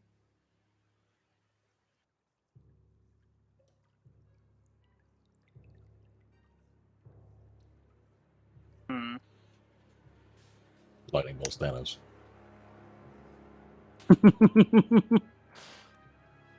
He hadn't even thought that far, so it's fine. Don't worry, Thanos is out of the way. There's literally no way that he lightning bolts me. But basically, I'll hold out the tip of my grab my staff, do like a flourish where like I spin it in a circle, and then point it that way, and a lightning bolt will shoot out of it in that direction. As you fire it off for a brief moment, the air is lit, and it seems as though 2 have been struck by the lightning bolt, the one directly in front of you and one nearby the pack at the backside, roughly 60 to 70 feet away from you. As it erupts and explodes, you seem kind of vaporized for a brief moment and explode in all of the glory. Now, Tegan's hold action, the reactions are stacked, so we can come in consecutive order as the held action sequence. So there is no held action going to be thrown out by Tegan because the target of their potential held has been removed. So now they don't see anything. So now they're just continue to hold until they see another target from that direction.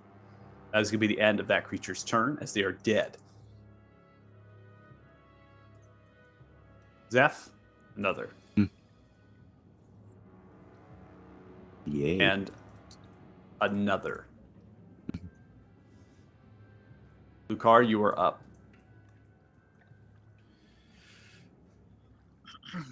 Okay.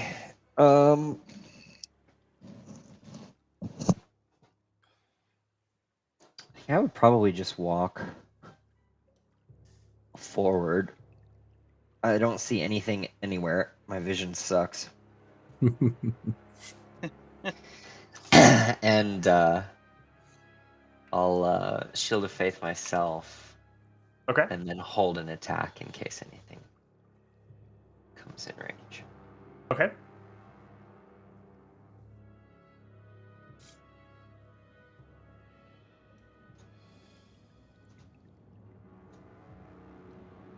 All right, throwing on the Shield of Faith onto yourself. As you throw it on, you begin to glow for a brief moment, and now you all hear a series of clicking sounds emanating from the south direction.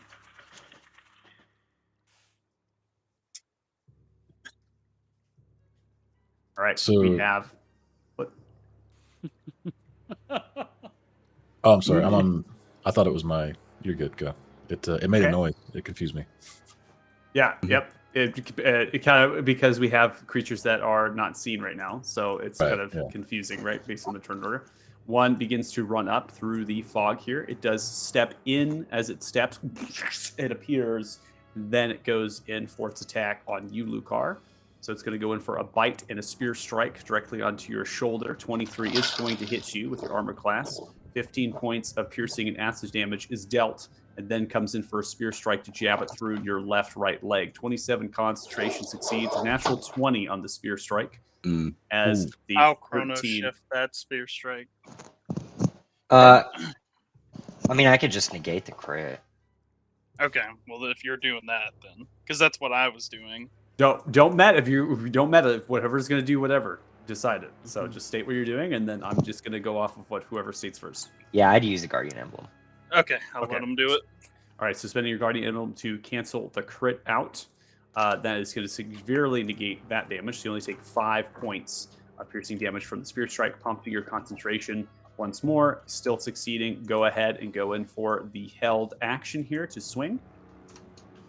And then Tegan as well is going to throw off the hypnotic pattern.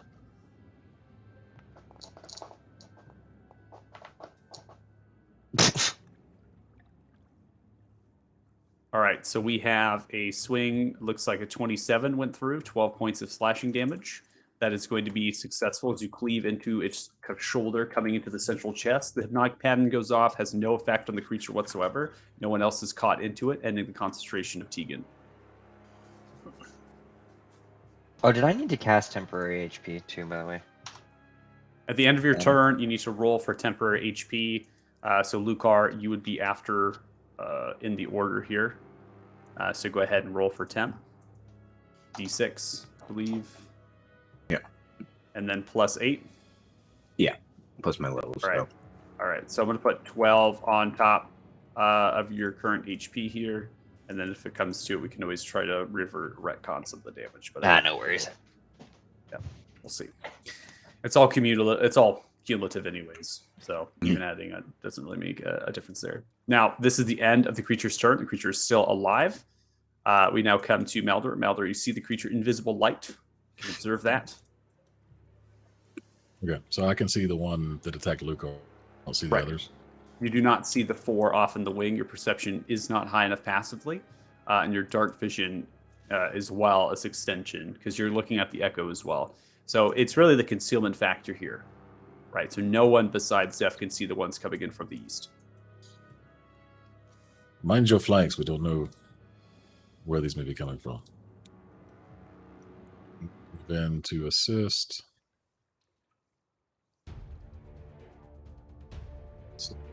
25. Perfect. Moving for a flank. The Echo's going to stay put. Going to go to town. All right, so Maldor, as you now reach the edge of the light spell, you can see two figures in the southwest of you in mid-run, directly to your position.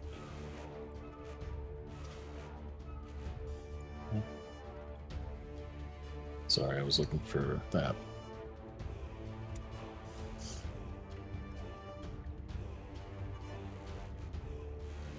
Okay. Coming across with the Dark Steel, it's going to prompt you for the Bark Inspiration. You're going to go ahead and use the 8, tacking onto a 25, which is going to hit 35 total points of damage as you come at the backs of the creature, splitting the creature into 2 pieces. It explodes in guts and bones. Die. Unfortunately, I'm too far away to do anything else. That will end his turn. All right, ending turn.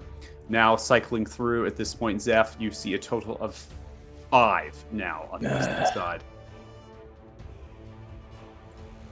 Maldor, 1 comes running up towards you. As it does, it goes in for a bite and a spear strike. Bite coming through. It's going to be a 23, which does land. Bites onto your left leg, 20 points of piercing and acid damage. Then goes in for a spear strike to jab it directly through your center chest, which is a natural 1. Glancing off of your armor, slipping in the mud and muck, and maintains its balance. Just a bad miss. Ending turn. We now come to the other. This one is moving, goes 30 feet, and then as it does that, it is going to use some sort of step. Begins to appear. Apparently not where I want it to go. I was going to say that was interesting. I don't know what happened there, but it diverted its course. It goes in for a flank, getting the advantage, and then it's going to go in on you as well. I'm going to cycle through because I'm clicking the dead ones here. He's attacking me. Okay, never mind. Yeah, attacking you here. So I'm going to roll it again for the advantage on the flank. I actually was clicking one of the dead ones. So it's going to get a critical with the advantage on the bite. I'll Guardian Emblem that one too. You cannot. You used your reaction to do so already. And as well, if we actually count, it's because it's round 1, Varys, you actually used your reaction to hold your lightning bolt. Oh, So you don't I have will, that either. I will, however, use my reaction to cast Absorb Elements. Okay. So we have use my reaction to absorb the elements. Nice. Although it's prompting you for an attack. Okay. So absorb elements. So I believe you're taking 4. Let's see. He gains resistance. I get and resistance, then and on his then I- attack. Bonus damage. He has the 4.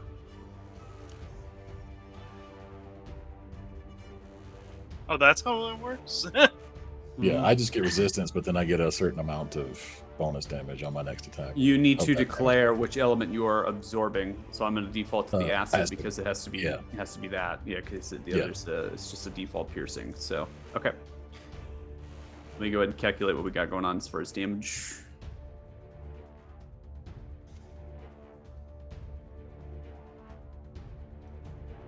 That'll work. Okay. Oh wow, so did Muller roll temp HP? I did not. Time to do it.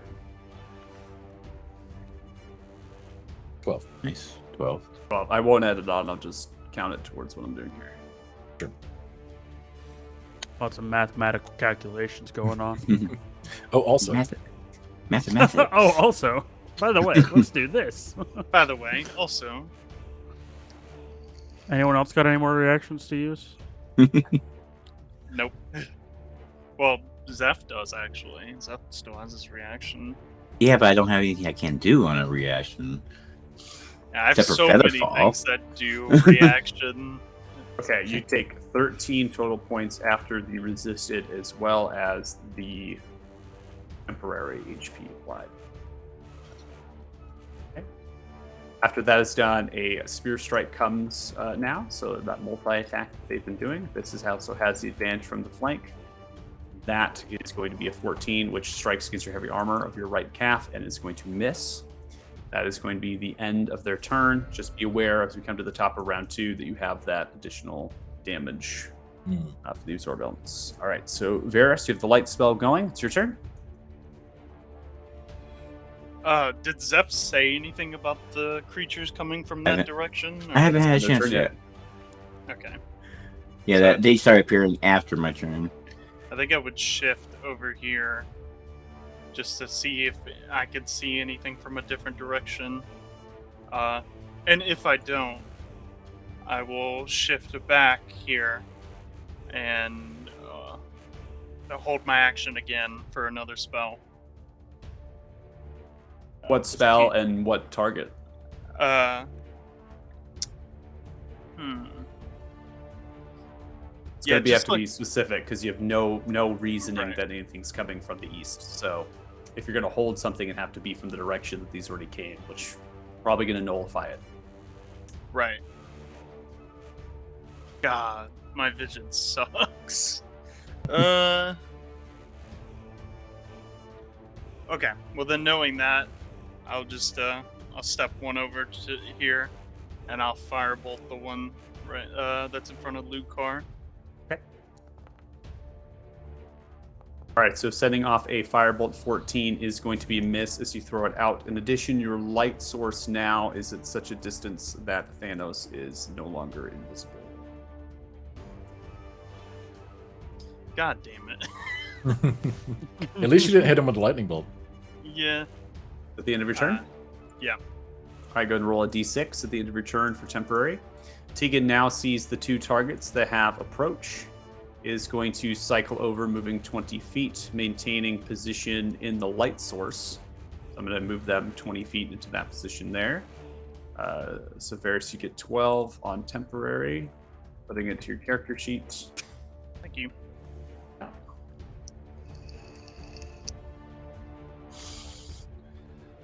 Then is going to be going for a Bardic Inspiration, this time sending the love in the direction of Lucar. And then is going to be firing off the hand crossbow +1 at one of the lizard folk. 21 hits. It deals 9 points of piercing damage as it lands in the back left side. And that is the end of Tegan's turn. Thanos, you're up next. I am actually going to walk in towards everybody, so that way they'll stop yelling at me every time. And I will take aim at this one between Lucar and Maldor. And I will shoot. So 26 is going to hit. I was going to give you advantage because you're past out trace, means they don't perceive you and you weren't in the realm of them. Just FYI. So you technically can roll it again if you want for the advantage. Yeah, let's go ahead and crit fish. Why not? This is technically a surprise. So I'll take the 12 points of damage because that was rolled first. 12 points of damage dealt. So the bolt lands, still alive. Okay. I will actually turn on sharpshooter. I had that off, and I will take my second attack at the same one. All right, firing off the second one, 8. So your sharpshooter kind of put the bolt in, pinpointing the target to fire. It's kind of morphing and changing its shadowy energy, and the bolt just simply flies through it. All right, and a bonus action, hand crossbow expert for the extra attack. 19 does hit. A total of 21 points of damage. Now the bolt lands in the central part of the head, takes the bolt, thuds into the water. And I will end my turn here. All right, go and roll a d6 as you're in range of the sanctuary here. Zeph, you're up next. Nice. Nice. This is the only time I'm being in range of the sanctuary, so I may as well use it, right? 14 temp. All right. So I'll be like, so we have like 5 or so corruption from the southeast. Here, I'll highlight some of them, and I'll upcast a third moonbeam. Okay, so nothing's dealt yet. The Moonbeam also, in terms of light source, just know that it doesn't give any usable light. It's a pale, so it basically states as a pale light that shines, and it doesn't give any dim or bright conditions applied. So there's nothing that is. Yeah, it's bringing just up these basically targets. like Yeah. But it does tell the party when it comes down that they can see it through the fog. So they know that the moonbeam is there on the template. You do know that Yeah. Zeph has thrown out, has called out, and that is placed there.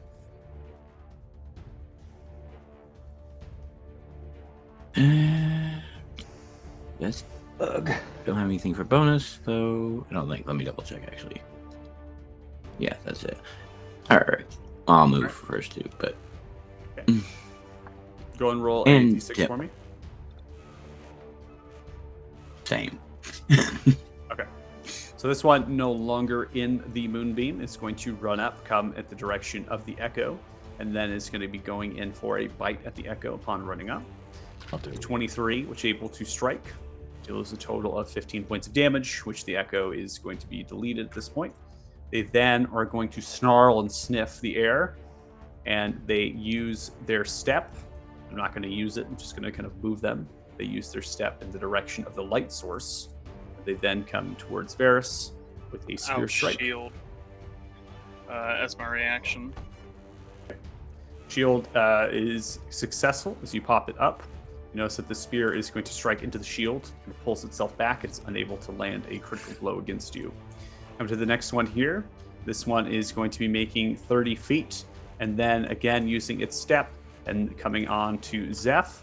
And now goes in for a bite strike at you, Zeph. Grabbing a hold of its mouth. 11 is unable to penetrate through as it grips in. I believe you have a shield, so it's going to biting into the shield. Yeah. And then it goes in for a spear strike towards the upper part of your shield, rounding down. 15 is going to be missed as well, unable to penetrate your difficult armor class here. And comes kind of grabbing the spear with the shield and snarls, and sniffs and grabs towards the shield, trying to get at you. All right. I'm going to roll a Constitution saving throw here, and then go ahead and roll your Moonbeam damage, please. Nice. All right, natural 20 on the Constitution saving throw. It takes 13 points of radiant damage, noting that these creatures don't seem to have vulnerability to radiant damage in the conditions of this place. They take 5 feet, then moves an additional 25, gets to the edge here, and then is going to proceed to step in the direction of the lot of 3. After landing down, it goes and attacks the light source. A bite strike coming through. 17 is unable to hit, bracing with your shield. It bites into the shield and goes in for a spear strike. The 18 is going to miss as well. Both strikes hitting into the shield. Ending turn. Go and roll beam damage again for me.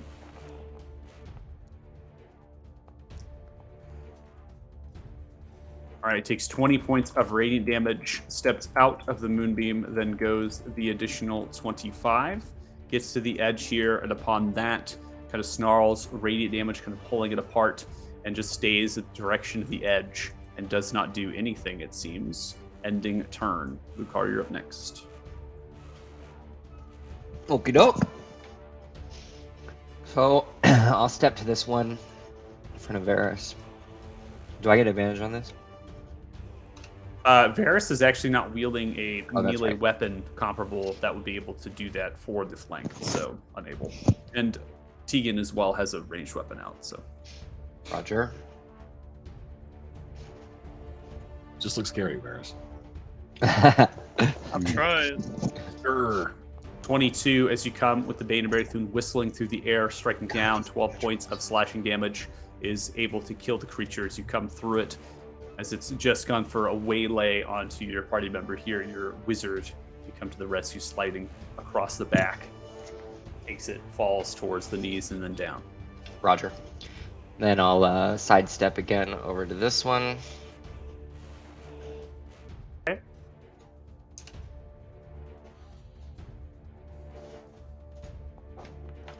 All right, coming across for your secondary strike, 30 is going to land. 15 points of slashing damage. This target is not dead. Takes the blows, you come horizontally, swing across, not trying to cut all the way through. You kind of get into the back, and it kind of shadows a little bit. It's unable to kill it. I'll add a smite. All right. All right, I was going to have you roll an extra D8 because it's undead, but we don't need to do that. 14 points of radiant damage is enough to kill it. As it does, it sears it with the smite, seems to burn, sizzle its flesh as it kind of crawls with different veins and tendrils from the blade itself, and seems to kind of glow for a brief moment before dissolving in bits and pieces of ash. Roger. And well, end my turn, I think. And then should I Right. redo temporary health and fix that? You can roll a d6. Yep. It depends on if it's higher, so we'll see. Okay. It's going to be higher up, so I'll put it to a 14. You can end your turn whenever you'd like. The 12 I would have had before last time too, right? So this would have replaced that. If you want to go ahead and play it that way, we can. Yeah. You go up to 55 out of 63 then. And 12 is going to absorb the previous attacks, then you're going to scale it to 14. Okay. So, you now hear continuing a series of clicking sounds that begin to emerge in the southern-like direction, flying fast. Then, coldness of the space begins to leach out as it feels frigid with your mouths breathing.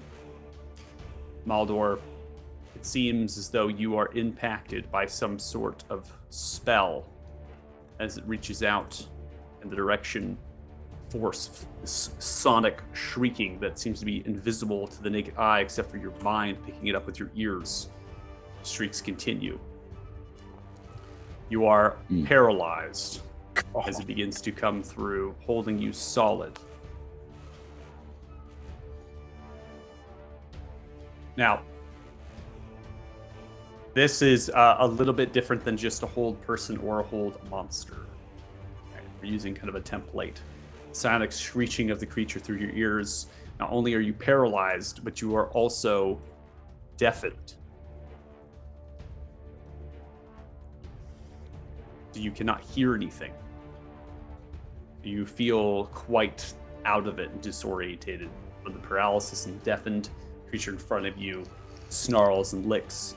You have no idea, or the rest of the party has no idea where this came from. You, though, know that it's not too far away from you because you know where the evidence of the sound is. It's roughly 45 feet, somewhere in the air, directly south, a little bit west. But you cannot, paralysis as well as being deafened, communicate that to your party. We are now going to pause combat, and we're going to go and take a break. Maldor, you're going to be up next, and it's going to determine if you can save successfully from this again at the end of your turn. All right. So if you're watching the stream, thanks so much. We really appreciate it. We're going to go to our break. It's a 10-minute break, probably a little bit later, so probably back around 1:30 p.m. PST. We really appreciate you watching the Ill-Fated, and hopefully you return to watch us again as we see what happens in this pivotal fight against this creature of the night. Thanks so much, and we'll see you in a bit. Dun, dun, dun. Bye, chat.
All right, welcome back. Thank you so much for sticking with us and returning. So we're coming back from our break here to see what happens.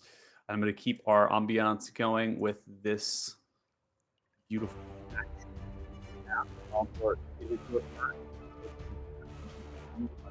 Besides, roll a wisdom saving throw. There you go. Big money. Big money, no whammies. No. 8. You are unable, as you are still That's a held and whammy. deafened as the end of your turn. Fantastic. Roll moonbeam damage for me.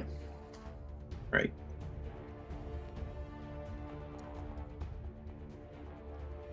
Oof. All right, the creature is going to fail. It takes 11 points of radiant damage. Is then backtracking and has to take the long way around here. So is going to get to there, minus 5 feet because of the moonbeam. Sorry, puts it into some of the visible light of the shroom. Right, so that's now being able to be seen, and then is going to proceed to step in the direction of the light. So it gets to about here. Then taking a dash, running in the direction of Varys, ending turn. Fortunately, Maldor, this one is going to go in for a bite, and you are paralyzed.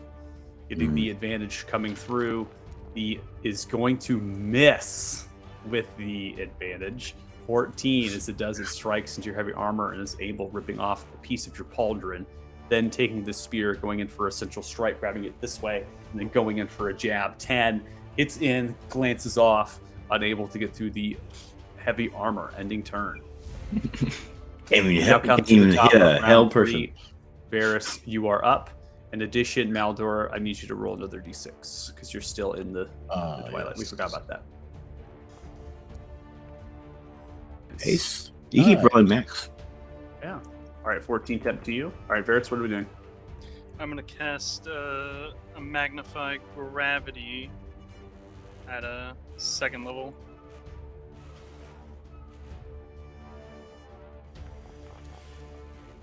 Nice.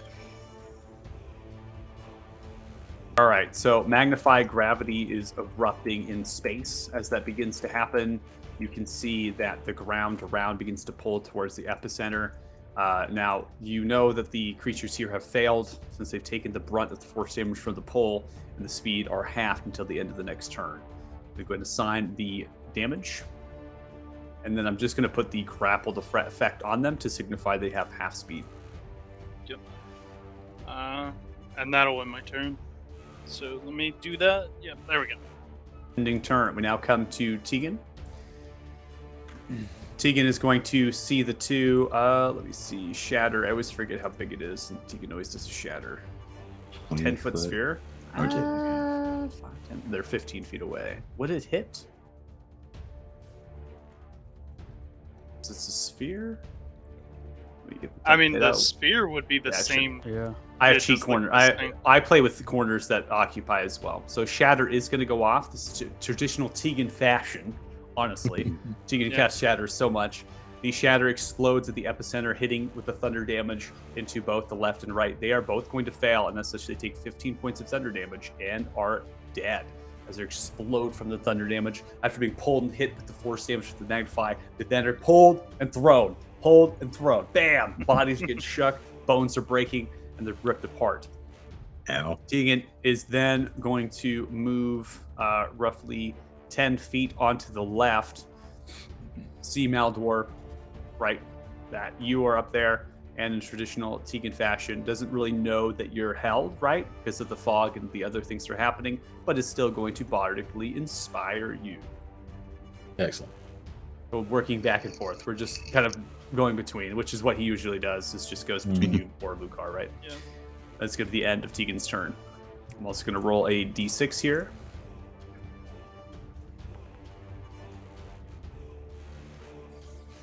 It's almost like Tegan. It's almost like Brendan's actually here with how you're playing. Try to do my best. Just have to do a panic attack after the fight's over.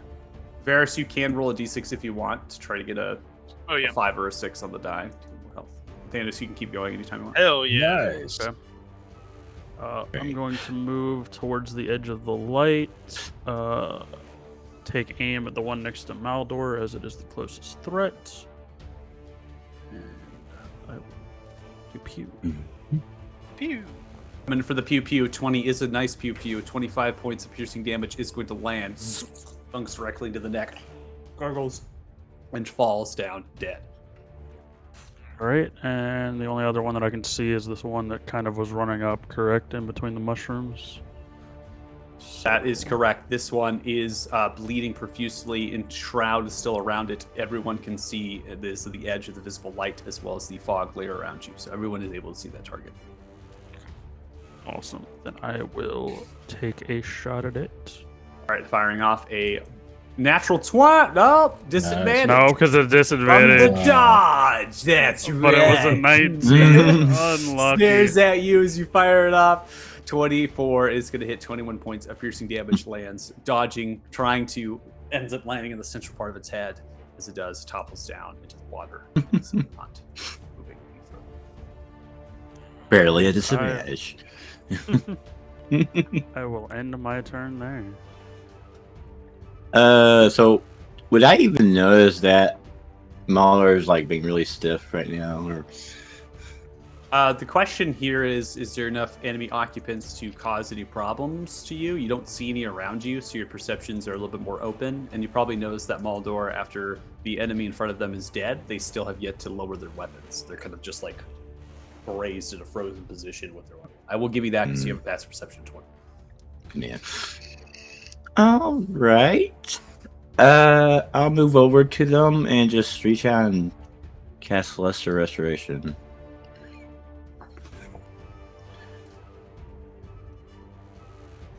You move there? Yeah. Make a wisdom saving throw. You fell for the GM trap. Area effect. Damn it. Nice. 22. You're able to save. You can hear the psionic screeching of the creature emanating through in space around Maldor, now piercing your ears. You're able to save. Lesser Restoration is able to be thrown out. As you throw it out, Maldor, you are now cured by one condition, which ends up being the paralysis here, but you are still deafened. So if we end the paralysis here, the held condition still being applied to you because you have not saved from the screeching or the shrouds. You know that it's happening because you can't hear anything, and you are still impacted. So Lesser Restoration perhaps has a temporary effect. Also, would I have heard the screeching and got like a somewhat beat of direction or something? You know it to be roughly from your current position, perhaps 45 feet from you, but it can't really tell in terms of how high it up. It can be really high up in the air, it can be really low. You just know it's about 45 feet in the direction of how much sound is coming towards you. No.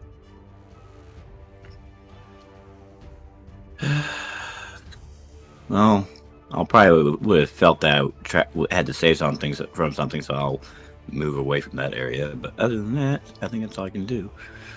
All right, Lucar, you're up next. The shrieking, do we all hear it? No.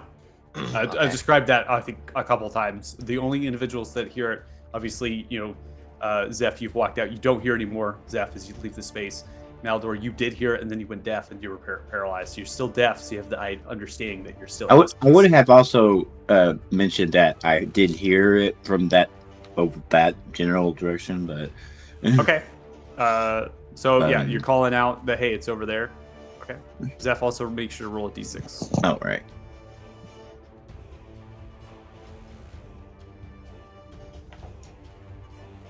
Hey, better. Okay, so I would just step up by Thanos. And I guess if Zeph called something out, I would just Divine Sense. Okay. So you're going to use your action for Divine Sense. Yeah. Okay. So as you throw out your action to use Divine Sense, you can detect an undead spiritual entity into the air, roughly 45 feet away and 15 feet in the air. And I would just point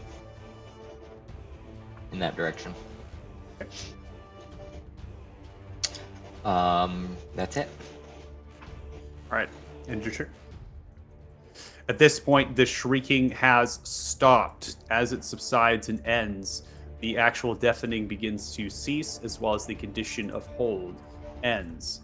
As that does so, the creature inside now is becoming slightly visible because it is on the edge of the actual light condition, which seems to interact with it, creating its visibility to come to. It then looks in a kind of a mid-hover. It's half there and half not, resembling the shape of a bat. It then opens up its mouth, and its mouth breathes cold, smashing at the direction of all of you. It breathes out. Absorb elements. Cold.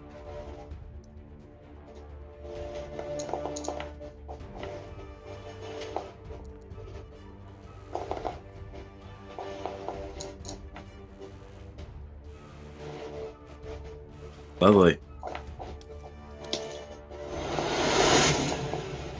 I got a nat 20 on a fake weapon roll. Rip. Right on.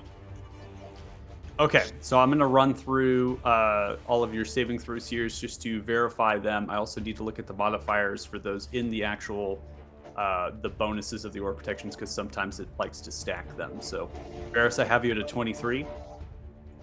That is correct. All right, Zeph, I have you at a 2. Yeah. I'm pretty sure I fell. Yeah.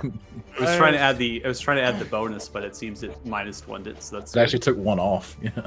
yeah. Well, because it added the aura protection 2, and then it took one off And then minus one. because it was like trying to. So your technically would be at a 3. No. Right. Well, that totally makes a based difference. on the roll. That's better. Thanos, I have you. Looks like a 16, so you're getting a +4 from the aura of protection. Is that accurate? Yes. As long as Lucar's charisma's, My charisma's 20, so so it should be a +5. So it should be a 17 then. So it's going to be a 17. Yeah. So the aura protection, I have you at on the BAV. I might switch you back to the active auras. It's not working either one, so I have to always go through, because when it mass rolls it, it wants to like stack it and subtract it. It gets really weird. So weird. 17. So Thanos, that is going to be success at a 17. Lucar, I have you high enough there to be success. No worries. So a 24 technically. And then Maldor, you at a 26. That's going to be a success as well, and you're also going to resist the damage. The total So the amount only of one that damage, failed was me. the only one that has failed as you, Zeph. In total, it is Awesome. 56 points of damage. 56, so. Yeah, I was about to say. Thank God for Twilight Sanctuary. Right? Oh. Upon taking 56 total points of damage, your concentration in the moonbeam ends. Varys, Yeah. you in the backdrop of this, you are going to Which- half the 56. I have a question. Like, it won't matter in this particular instance, but I've always wondered: how does temp HP play into the? Like, do you subtract temp HP and then figure out the half needed for the save? Like, I would still fail regardless here, but The temporary HP is never. Are you talking about? What do you mean? like the Accurate 56, like half of that would be 26, or I mean 23. But would did I Whenever I subtract the 12 after, or? Whenever I subtract health from your tokens, it should pull from the temporary, and then it pulls from your total health. Yeah, temp HP goes first, and then it's anything after. Well, no, I was Whenever- just talking about in terms of calculating the save needed to maintain For the concentration. Concentration, it's always based on the damage dealt to you, regardless of your temporary. Okay, I wasn't sure how that worked, but like I said, I Always- would have felt regardless. But Yeah, it's always gonna subtract, right? So 28. I should have signed that to Lucar and Thanos. You take 28 there, and then we have a total of only 14 to Maldor, because you're going to resist the cold damage, and you succeed as well. So it's 14. Tegan is not hit by this effect, but it wouldn't really matter for Tegan based on their stuff to cold damage. So it's in mid-flight. After it throws out the spell, it kind of hovers there for a brief moment, busts off the cold, and then No. it's going to hover backwards, immediately becoming invisible,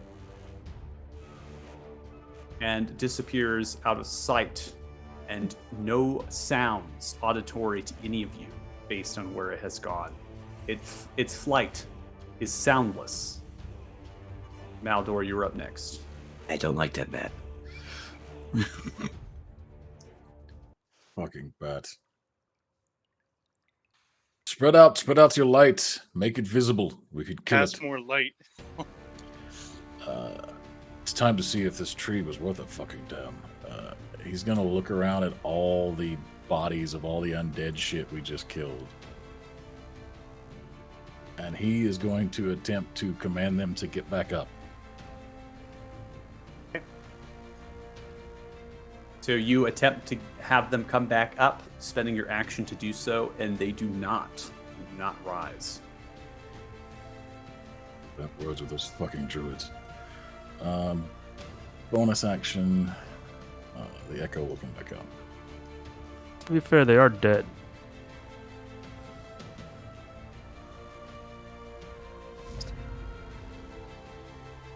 All right, make sure to roll a d6 because you're still in the shroud.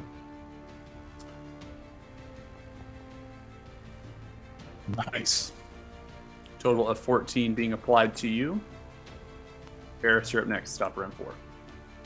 I'm gonna run forward as far as I can so that I can spread my light out, and see if he reappears in the area. So you're just kind of moving forward, throwing your light around? Yeah. Okay. And then if I don't see him, I'll cast See Invisibility on myself. Okay. So that, So you don't see him, you're throwing on See Invisibility? Yep. All right, so I'm going to go ahead and apply the detection mode based on your 40 feet of sight range.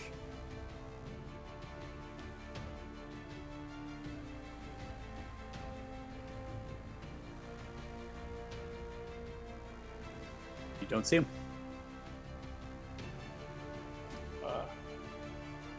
all right, that'll be it for me. I go ahead and roll a d6. We come to Tegan. Tegan is going to move up towards you, Zeph, seeing you in a dire need for support. Is then going to throw off a Cure Wounds, giving 13 total healing to you. Then going to move and use their Bardic Inspiration in the direction of Lucar. Kind of moving over a little bit towards you, and then going to shuffle with the remainder of their movement speed at the source of light, so staying nearby the source of light. Ending their turn. They already have a maximum for their temporary here. Actually, they don't, so I'm going to roll a d6. Improved. And then I think, let me see, Varys, how far away you are. I think you're too far away now, Varys. Okay. And as well as Tegan. Tegan shouldn't have rolled either because they're too far away. So both of you are too far away to roll your But how Right, big it's is still- his? Wasn't it 30? Yeah. Yeah, 30 how feet. big is his? Oh, sorry, I'm measuring from Lucar, my bad. Yeah. So go ahead. Yeah, my bad. Varys, go I ahead rolled a and roll. 4. Yeah, so go ahead and get a 4 there, and then I'll roll for Tegan, which is not high enough to counteract there. And then I'll add the 12 to you, Varys, with the 4. Okay. And what's you're up next?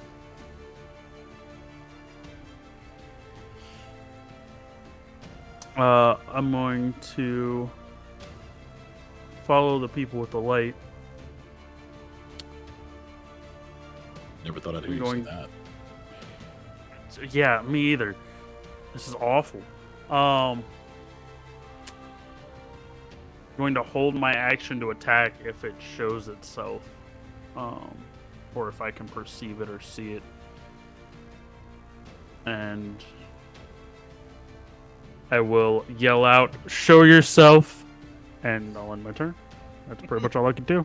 Show yourself. All right, roll a d6. Zeph, you're up next. Oh, first of all, I am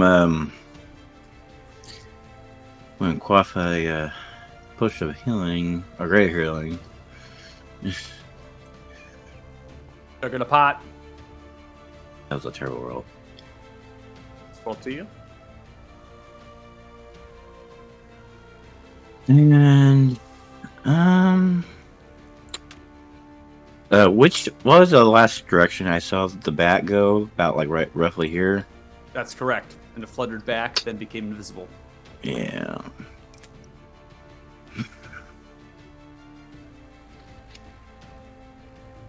This definitely the very definition of a shot in the dark, but I'm going to try and see if I can hit it with a fairy fire. Okay. All right, you throw out the fairy fire. Nothing is caught in range of the template. Template is removed. Yeah. Yeah. Oh well. I think I'm good in my spot, so. All right, go ahead and roll a d6. Lucar, you're up next. What type of action would the lighting of a torch be? Full action? To light a torch, that is going to be a bonus action to light a torch. Okay. And then it's an action if you're going to throw it or use it as a weapon. Yeah, so I would just light a torch and then take a knee and full heal myself. All right, so you're going to do a lay on hands. Yeah. 22 How many points? 22 points. Okay, full heal.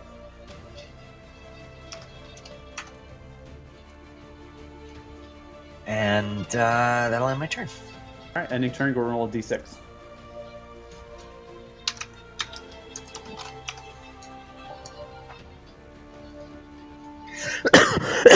Hey, baby. Hey, baby.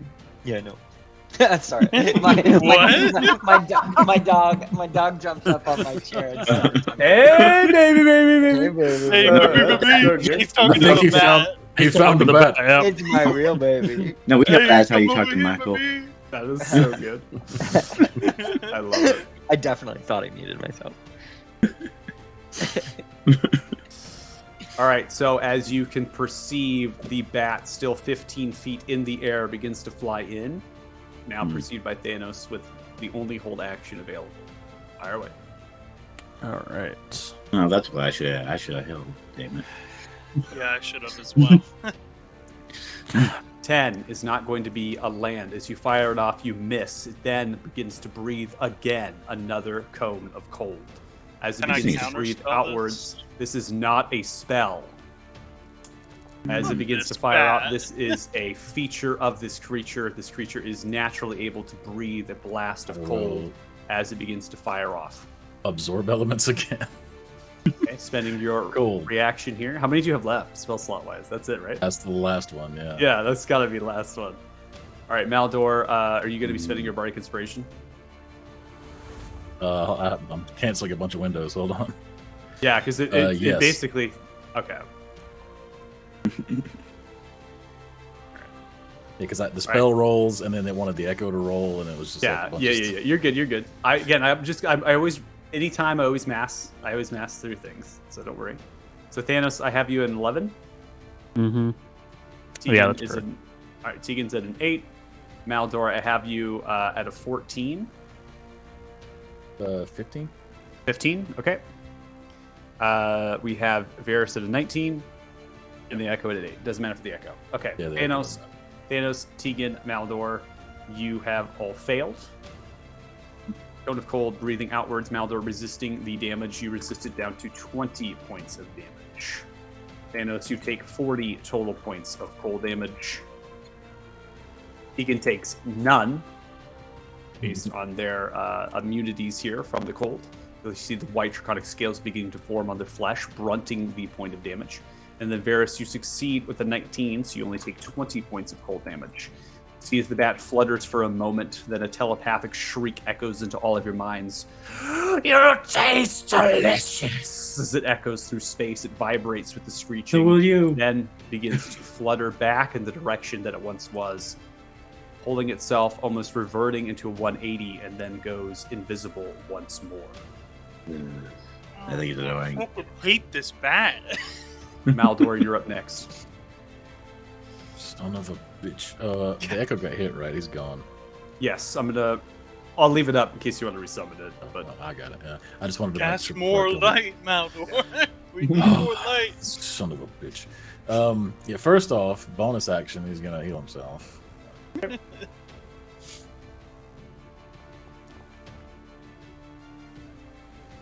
all right, so 15 coming to you with the second wind. And then gonna move full range of movement. I'm assuming this is just light and I can stand in this. That is light. That's correct. They're bioluminescent mushrooms, some of them ranging up into the 20 feet or so. Notice that the bat actually flew between the mushrooms into the visible light and the light of yourself, and that's what made it illuminate. So not just the light magically, but also from the bioluminescent shrooms is lighting up the bat. And then he will cast light. I'm gonna touch a branch or a bush or something just in that space and cast light Okay. on it. All right, I'm going to go ahead and then create a light source. So give me 1 second as I get it's 40 dim and 20 bright. And I'll also create it in the white spectra and also turn down the color intensity. And maybe even make a little pulse effect. Why not? Done deal. And then that's going to end his turn. All right, ending turn. See, as far as distance, I think you're too far away to get the D6. Yep. Varys, you're up next at the top of round 5. I'm gonna hold a blight spell for if I see this bat again. And then as a bonus action, I'm gonna down a potion. Okay, so you're going to down a potion and you're going to hold a blight. Yeah. Blight. Okay, go Blight. ahead and. Well, Yep. actually, can I choose a different spell? That's not. Is that? Okay, I'll do gravity sinkhole instead of a blight spell. Gravity sinkhole Yeah. instead of a blight spell. Okay. Yeah. Then yeah, a potion of greater healing. Fine. All right, 13 coming to you. And that'll be it for me. All right, go ahead and roll a d6.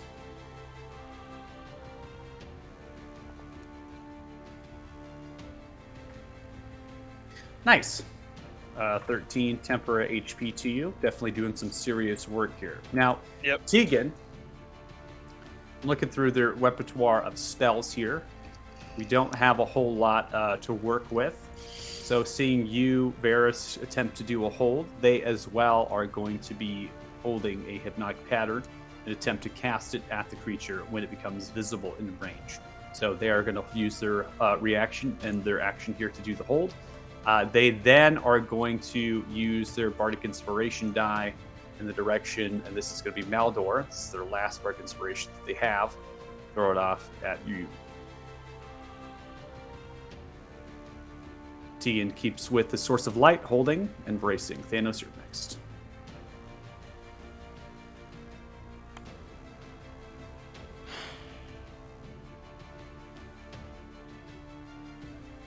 I'm going to step over here. And I am going to cast... No, I'm not going to do that. Actually, I'm going to step towards Lucar. I will use my bonus action to take a potion. Greater healing.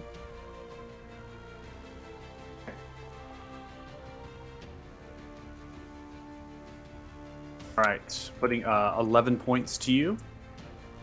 Okay.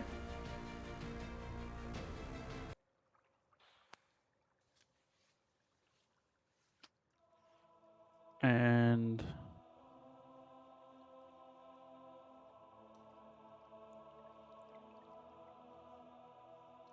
I want to use my action to tie a rope to one of my arrows. Okay. It's Sounds maybe a good. 2-turn thing, but yeah. Yeah. And then I will. Yeah. I'll probably say you're pretty dexterous enough. You got solid hand proficiency. Do I have? I don't think I have sleight of hand. No, I do not. Make a sleight of hand check for me, please. 15? Yeah, you're able to do it with an action. Awesome. And then I will end my turn here. All right, go ahead and roll a d6.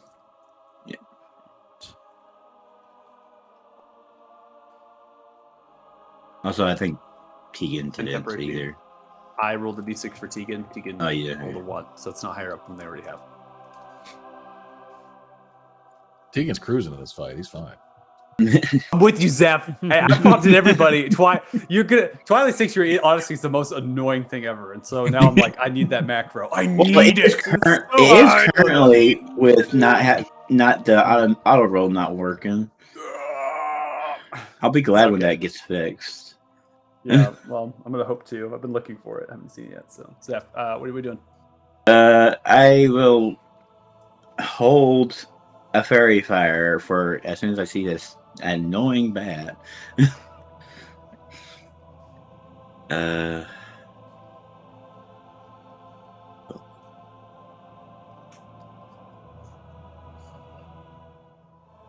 probably go ahead. God, he's about to get pounded by spells. This poor bat. He's I'm been also like, good. "Ah." Go ahead. Gonna be Yeah, I was gonna Another- say he just fucking leaves after fucking us up. We just stand here for 2 hours holding spells. Like, I'm gonna get him. Okay. But that should be end of my turn. All right, so you're just using a held action for Fairy Fire and then using your bonus to pump another potion of healing. Yeah, I gotta get higher up there finally. And then I'll go ahead and do the T6 temp. Okay, D6 temp coming towards you. Nice. Putting you up to 14 temporary. Lucar, you're up next.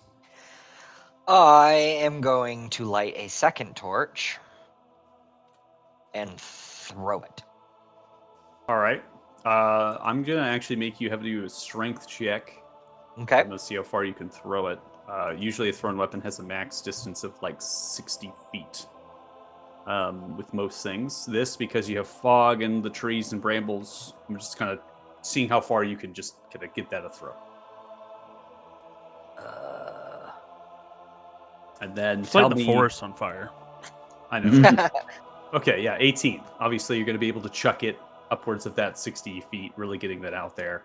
I just need you now to kind of pinpoint where it is you would like it to go. Yeah, I guess like in here.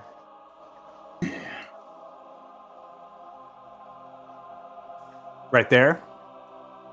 Yeah. He's gonna come from the west now. Varys just disappears. Yep.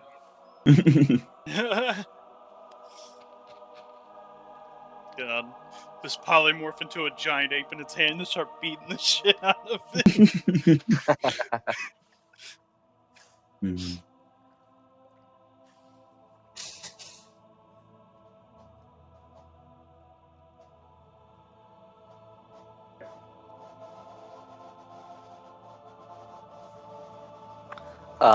Yeah, It's that's it. totally gonna come from, That was like, my bonus over and my here action, so. somewhere. All right, so that's your action and your bonus, no movement taken. So, as there is nothing to go off of, we now come to the creature's turn. In the dead of darkness, a pulsating wave of necromantic energy begins to sprout from the air in the direction coming from southwest, directly at Varys.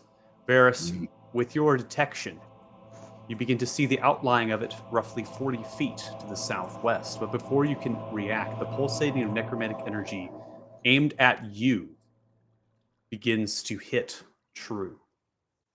Your very soul begins to drain from your life. This could very well mean your character. I need you to make a roll. You should. Don't you have a way to do that again? I don't know if I can do it again. With a because I'm reaction holding that spent to spell. hold your spell, we have a failure of a 7. Varys, as you hold yourself fast, looking just On the brisk, you can see the outlining of it as the pulsating necromantic energy begins to sprout. You take approximately 62 total points of necromantic energy, and you fall. As you fall down lifeless into the water, you are dead outright. No saving throws provided. Cool. I love that.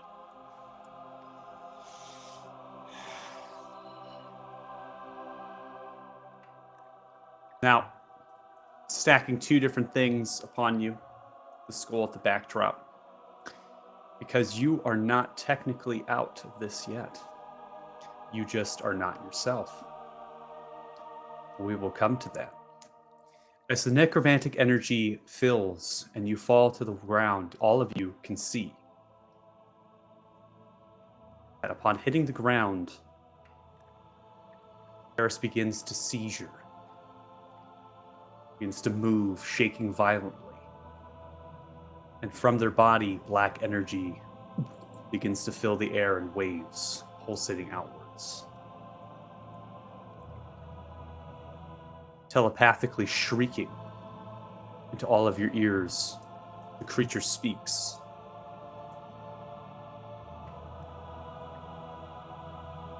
Your friend serves Orsivis for eternity.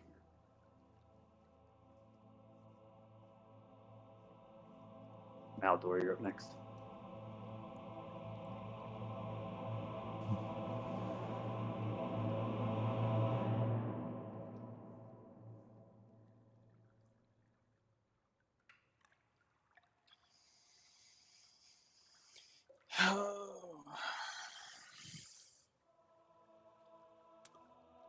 Seeing that he's over in this direction, we'll move towards him.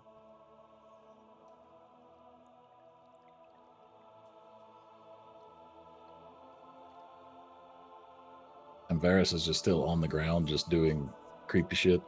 Yeah, seizing and yep.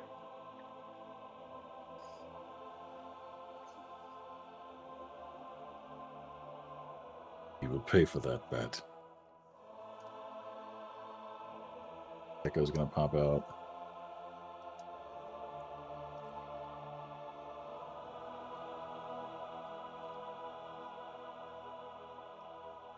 And action, gonna just take a potion, just cause.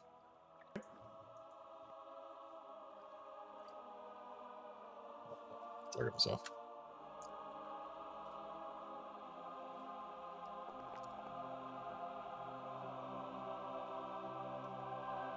$17 to you.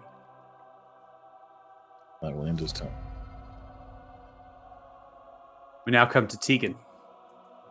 Tegan looking over you, Varys. Becomes confused. Didn't see the creature themselves after holding their action. Nothing to be cast. Kneels down and attempts to cure you. Heal you in some fashion. As best as they know how to do. As the cure wounds comes outwards in the direction. Begins to sear your flesh. And actually has a counteractive effect. They begin to pull themselves back, moving 15 feet in the direction of Zeph. Seeing as though you continue to seize from the healing words of their magic are actually scarred by it. Unclear what is happening to you. Tegan is going to end their turn. Thanos, you are up next.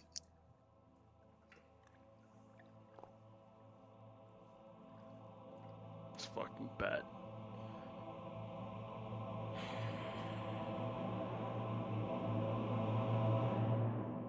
I don't want to group up too much. I'm going to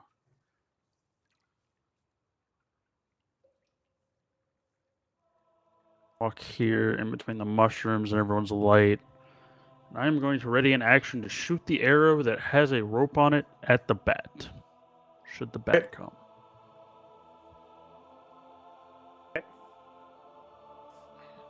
I will end my turn. All right. Ending turn. You are unfortunately too far away Yeah. from Zeph at that point, so you can't roll a d6. Zeph, what are we doing? Well, first of all, I lose that spell slot I was holding. And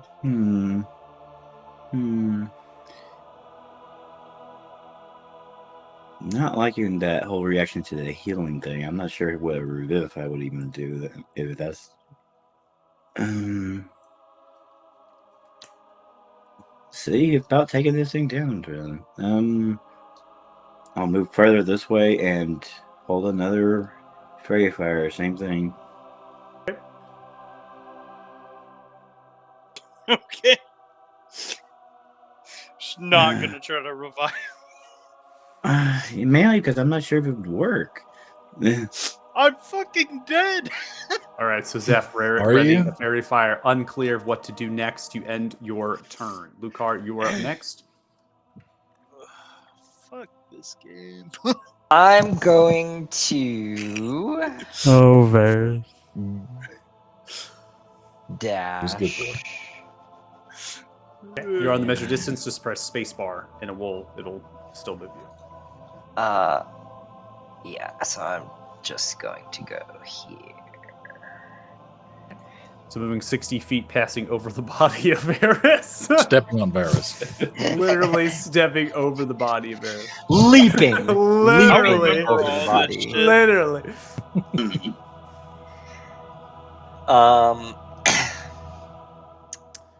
With the torchlight, the creature is now visible. Standing in Ec- midair. Excellent. Fairy fire goes off. Hit that son of a bitch. I really hope so. Okay. Uh-oh. Oh, there it goes. DC with the 16. Creature succeeds with a 17. Of course. Fairy fire Oh. begins to cast. No effect as it diverts, moving its body and shroud energy away from the burst of light. My held action would go off though, right, to shoot it That's correct. with the arrow. Okay. Yep. Sweet. Oh. Natural 1. As you fire, the Oh, rope no. pulling upon the bolt flies too low. You misjudge the distance, and the rope binds, falls down to the water. You still have the rope tethered to you. You can always pull it back. That will be a subsequent action potentially here. Lucar, what are we doing? Okay. Okay, it's 15 feet in the air. Oh. So I'm I still assuming respect- are you misty stepping in the air like Onto his back. No, I Fucking no. do it. Fucking you do don't it. have you don't have enough to misty step on its back because it's 15 feet in the Oh. air. You've already dashed 60, so you can't actually get that angle to be able to get above it. But you can get in front of it with a misty step and go in for a slash. Okay, well, I'll do that. I'll do that. All right, I'm gonna Yeah. move your token then, relevant to how you could do that. You'd be here, and then you can go in for your strikes. Go for your attack action. Oh Alright. wait, you dashed. Never mind. So you misty stepped, but you used your action to dash. So technically, you couldn't do this. Right. Fuck. Duh. Okay. Do you want to retcon the misty step then? Because you couldn't. Yeah. Yeah. We'd have to retcon it. Let me go ahead and pull you back to where you were. I think you were here. No, you passed over the body. You were here. Mm-hmm. I'll retcon it. Make sure to put your misty step back to you. Got it. Your action has been spent.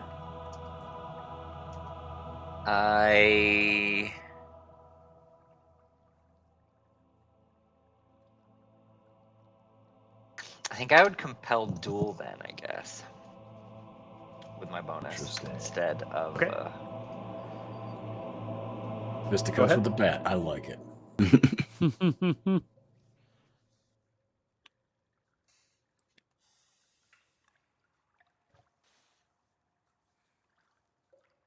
All right. So as you throw off the compelled duel with the DC 16, the creature succeeds with a 22. damn it. Your shield of faith thereby drops. seems unfazed by your compulsion, your eyes glowing white, your radiant, glistening crystal flesh shining bright to attract and compel. It's no effect. Hey, just fucking bad. Now we come Right. to the bat. As Real it hovers quick, in- I held up as long as I could, but I'm going to have to hop off now. Oh, you gotta get off? Yeah, I kind of delayed it. So I probably should get off like 15 minutes ago, but Okay. All right. Hopping off. see y'all Farewell. We'll later. see ya. I mean, we can if we all feel like this is a good time, because we have 2 out.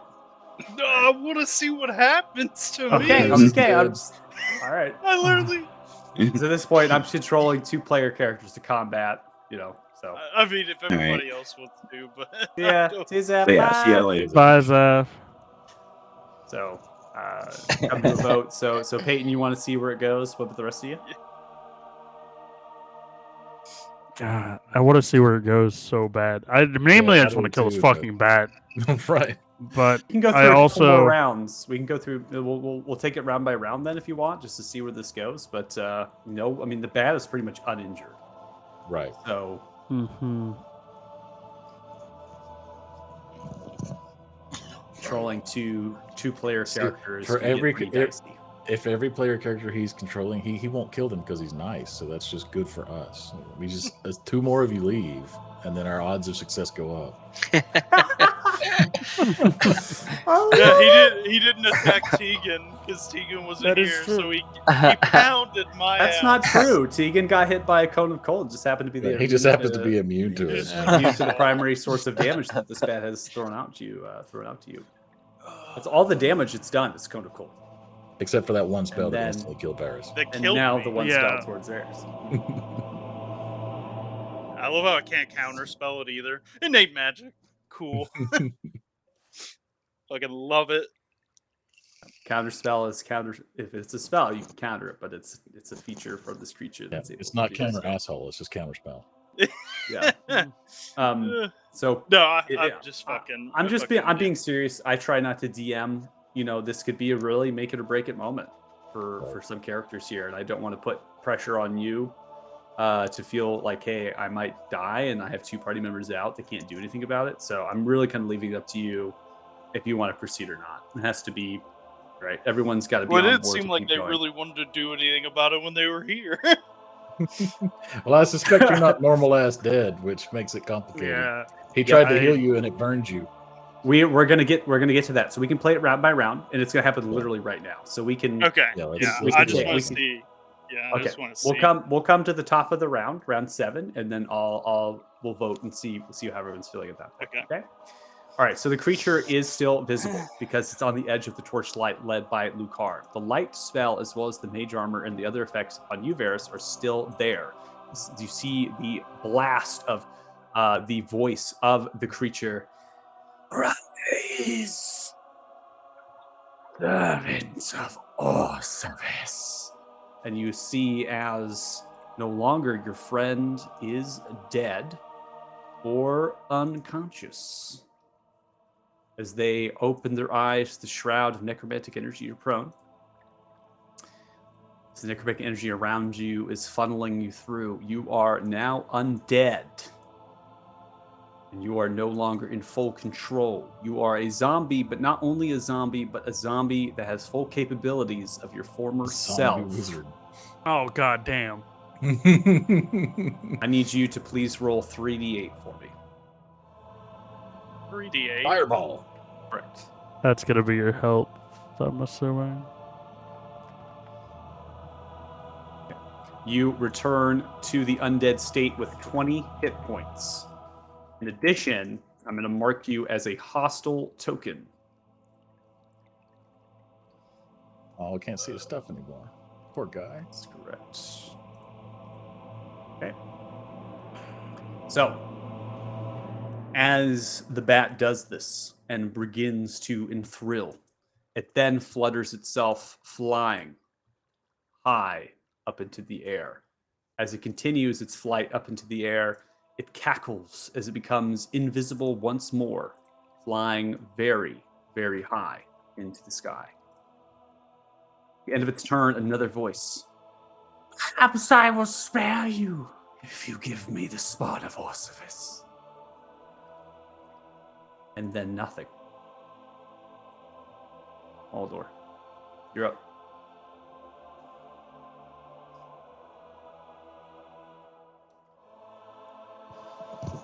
That tree had better fucking do something.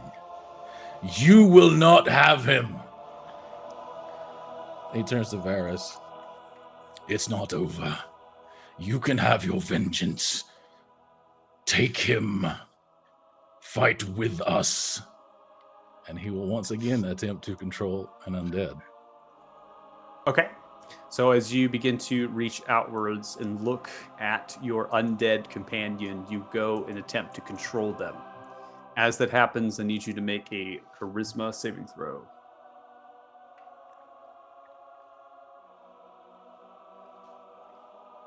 I'm not, so or nothing. 24. Cackling purple and pink lightning begins to surround you, invoking into your eyes. You then outstretch a beam of this lightning, which strikes into Varys. Varys, you are commanded by Maldor to do as they do. No longer the bat is inside of your mind. It is now Maldor. Maldor giving a firm command to take vengeance on what had killed you before. You are now allied to the party, but your intelligence and other things as far as communication are still relevant to you in a zombie-like state. So you can talk, you can interact, you are still as intelligent in terms of spellcasting, but you are limited in certain vocabulary and what you can do beyond being commanded by Maldor. How do I look? I want to get a picture of this. What does Varys look like now? Your skin is pale white. You have craggles of necrosis, veins sprouting from the bits and pieces like spider webs across. Your eyes are black and lifeless. You do not breathe. There is no lungs that take into your breath, and you also smell of rotten flesh. For my bonus action, I will use Font of Magic to restore a spell slot. Okay. Putting That- Varys back into friendly state here. Go ahead, Maldor, and tack that on as you wish. And then please make a d6 roll for the Oh, yeah. temporary here, because you're in range. And we're not still at the top of round 10. So 3, 8, 7 to you. All right, we now come to the top of round 7, which I stated. Do you all want to proceed forward? I mean, I do, but like I said, Okay, we Fate need wants to to go start forward. stuff. I mean, how do y'all feel? this is I'm really op- fun. I'm open to it. I feel like the crisis is marginally averted at the moment, so if we wanted to pause, this is probably a good spot. But Yeah. it's up to you guys. Yeah, I'm okay either way. This is okay either way, Steven? Yeah, same. All right, we're gonna continue then. No one's saying affirmative no. All right, Varys, you are proned out. You are commanded. As such, you stand and rise. As you rise, you begin to look, and you see nothing. I'll hold a spell. I'll hold a gravity sinkhole for whenever this fucker comes back. And Do you say anything? I'd be like, in like the most raspy Varys voice, is like, "Yes, master," and then like towards Maldor, and then you'll see him start to like enchant again, Okay. but not nearly as like fluid and like fun as he had been doing it, but more like to business. Okay. Sounds good. All right. We're now going to come in the direction of Tegan. Tegan, probably really confused. What is going on? Shit right now. It seems like what they do at all times. Bargain Inspiration has been expended. They also have some upper level casting, potentially polymorph here, and Dimension Door and such. So what they are going to do is move and stay with Zeph direction of the sanctuary as well as the light spell. They then are not going to hold their action to cast a spell. They're just going to grab their crossbow out. They begin to brace, looking for a potential target when it comes into view, knowing that they don't really have any way of detecting this. No see invisibility, no fairy fire, and so they're at a bit of a loss to be able to do anything against this creature right now. So we're going to go and end their turn. And Thanos, you are up next. Varus, by the way, you do not benefit from the Twilight Sanctuary anymore. Just for warning there. Thanos, what are we doing? So the offer for the spawn of Orcivis was said out loud to everybody, or was it Right, just to Varus? telepathically kind of shrieked Okay. outwards, and everyone could hear it within their minds.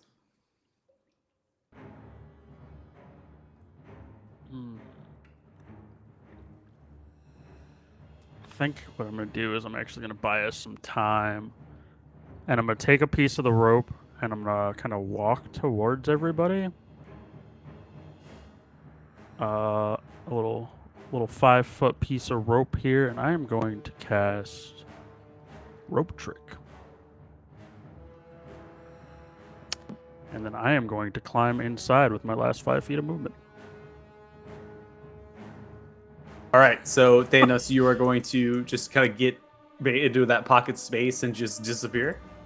Yeah, well, before I go up, I'm going to tell everyone to come inside, and let's gather ourselves, since attacks cannot pass through this pocket Okay, space. I'm going to just toggle the visibility state of your token. You're going to lose sight of the map, which makes a whole lot of sense, because you're literally going into the space.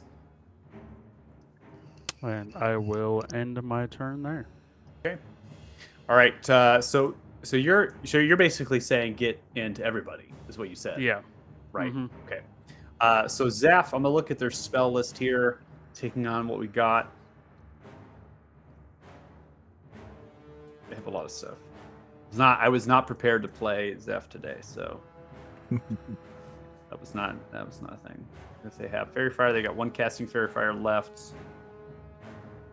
They have a lot of healing available, and they have banishment available, as well as greater disability. Okay, they're gonna get into the rope as well. So they're gonna climb up the rope as well and get into the space, following the direction of you all. Unfortunately, Thanos, when you're inside the space, ending your turn, you don't have the sanctuary because it's technically not here. And then, but when Zeph is in the space, the sanctuary is in the space. So it doesn't really mean a whole lot to you right now. So Zeph is going to go ahead and get in there, and that is going to end their turn. Lucar, you're up next. I guess I'll just cock an eyebrow and follow him, I suppose. I think I'm close enough. Yeah, somewhere in there.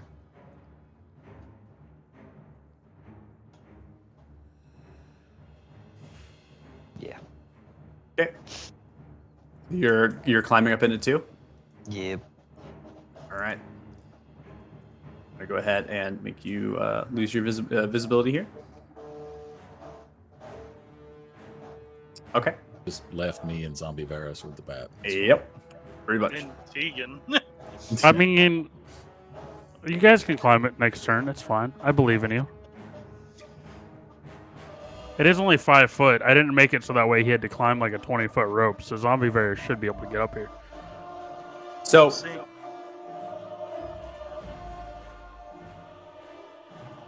as you all are awaiting, Maldor freshly commanded. Varus, you're looking with your spell prepared. Tegan has the bolt. You three going into the pocket space. The echo at the edge here. The light spell grafting. The bat is going to penetrate through the actual space, coming from a vertical dive, now becoming visible. As it's in a vertical dive, coming downwards, it opens up its mouth and another cone of cold erupts, encircling the whole space of light. So picture a theater of mind fluttering down and just smashing the ground, smashing the earth in this extreme steep dive. because I don't want random saving throws coming across, I'm just going to have the 3 targets that are in the range as well. Unfortunately, the Echo is going to die regardless. Right. I just need you, Varys, at this stage, and I need you, Maldor, to please roll Constitution Sure. saving throws. And Tegan is I not going to will be.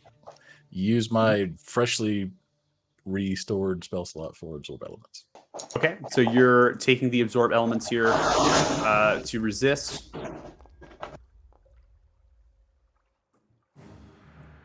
Why couldn't this have been the con save?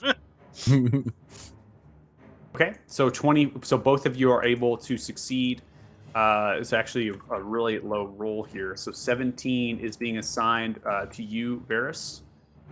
So not a whole lot, and it is targeting you now. So it seems. See if I can click your artwork here to do it manually. So you're at 3 hit points after being bashed with the cold. So you're still up in your undead state. And then Maldor, you are going to half the 17 again, so you only take a total of 8, which I don't think even penetrates through your temporary. Now, as that happens, the bat is going to go into the tree, landing and perching for a brief moment downwards. It then is going to stop at a 30-foot point. Again, steep vertical dive, then immediately stops as if it's in control of zero gravity space, it seems. Slams down onto the branch, crushing it for a brief moment and somewhat passing through with its flesh. So it's almost like in the ethereal plane or some other plane, and here as well. It's like at the same time. Then its physical form is on the branch, triggering the hold actions. Tegan's firing the bolt, and the spell is going to go off.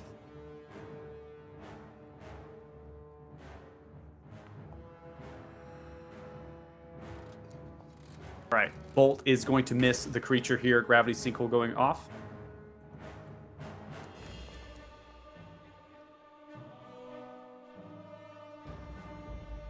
Okay.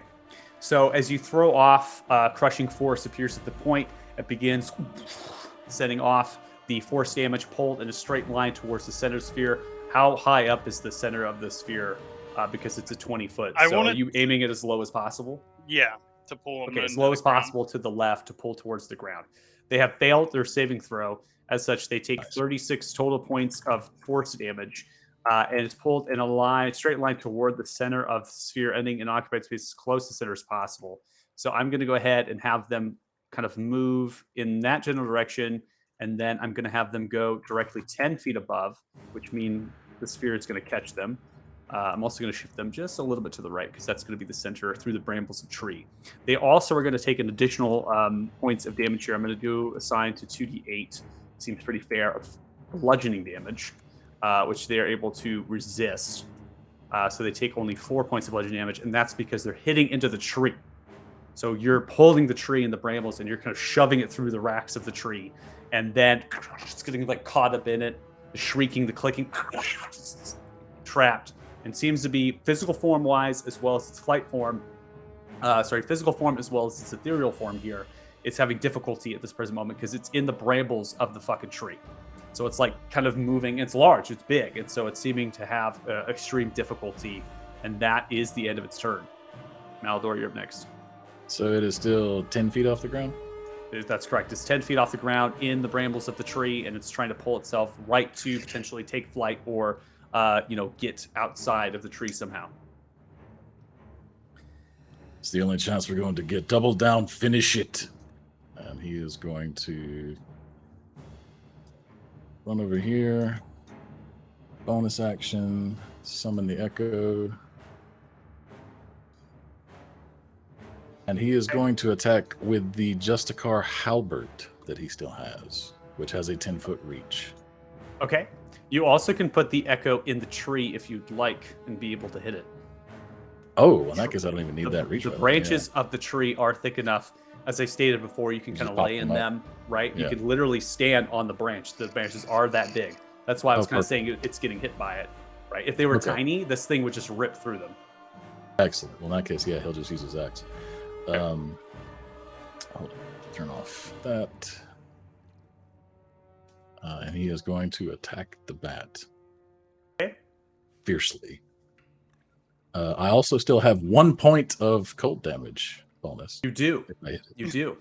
1 point of cold damage, which isn't going to do much because the creature actually is immune to cold Immune to damage. cold. Yeah, right. Now. It's, 18 strikes.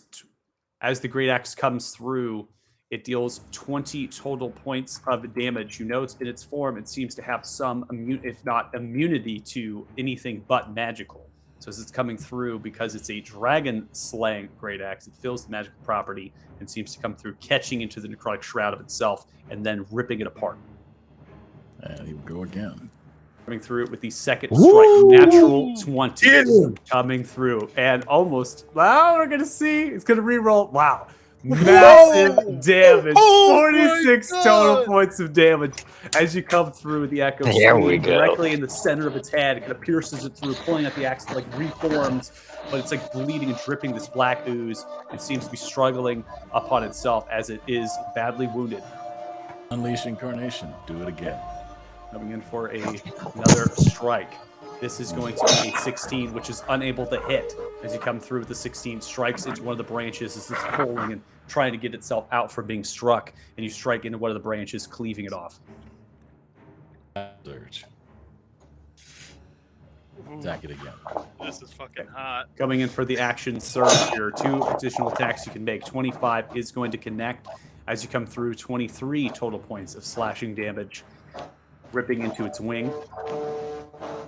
One more time. Fifth and final strike. 22 is going to hit. No reroll. 18 total points of damage as you come through your series of strikes. The creature is still alive. Bits and pieces of its black ooze flesh is kind of ripped apart. I want to say, Steven, your mic is open. So Oh, sorry. like feedback coming through. Yeah, you're good. So it's like ripping it apart. Black ooze is like splintering across the brambles, and it's still alive though. It's pulling itself out. It's still going. And one last Unleash Incarnation.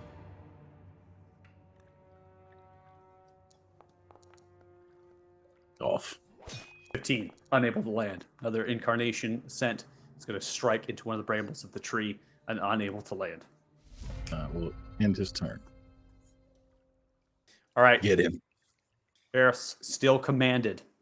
Yeah, Varys is going to gravity sinkhole him again, and this time he's going to pull him all the way towards the ground and try to get him as much wrapped in this tree as he possibly can. Okay, you will target the echo here. Yeah, so you're pulling that's it a little fine. bit to the right as well. So the echo is going to die no matter what.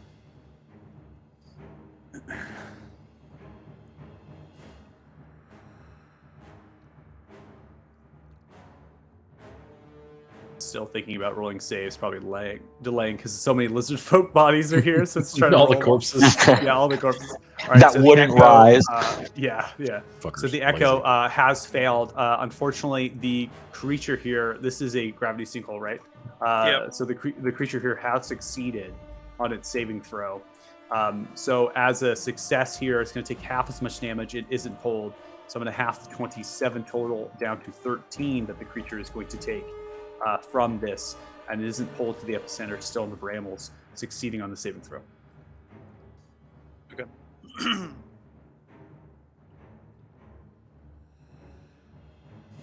Oh, wait. Could I have moved before that ended?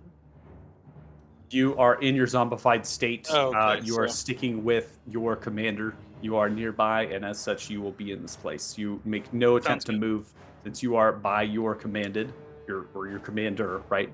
Mhm. And you are where you need to be in place. Tegan is up. Tegan looks in the direction of the bat and is going to go in for a shatter because it's Tegan. I like it. I mean, yeah. Well, I mean, that's what we do. Again, rolling for all the lizard body. I don't think there's that many in the range here, but it's probably gonna roll for your echo.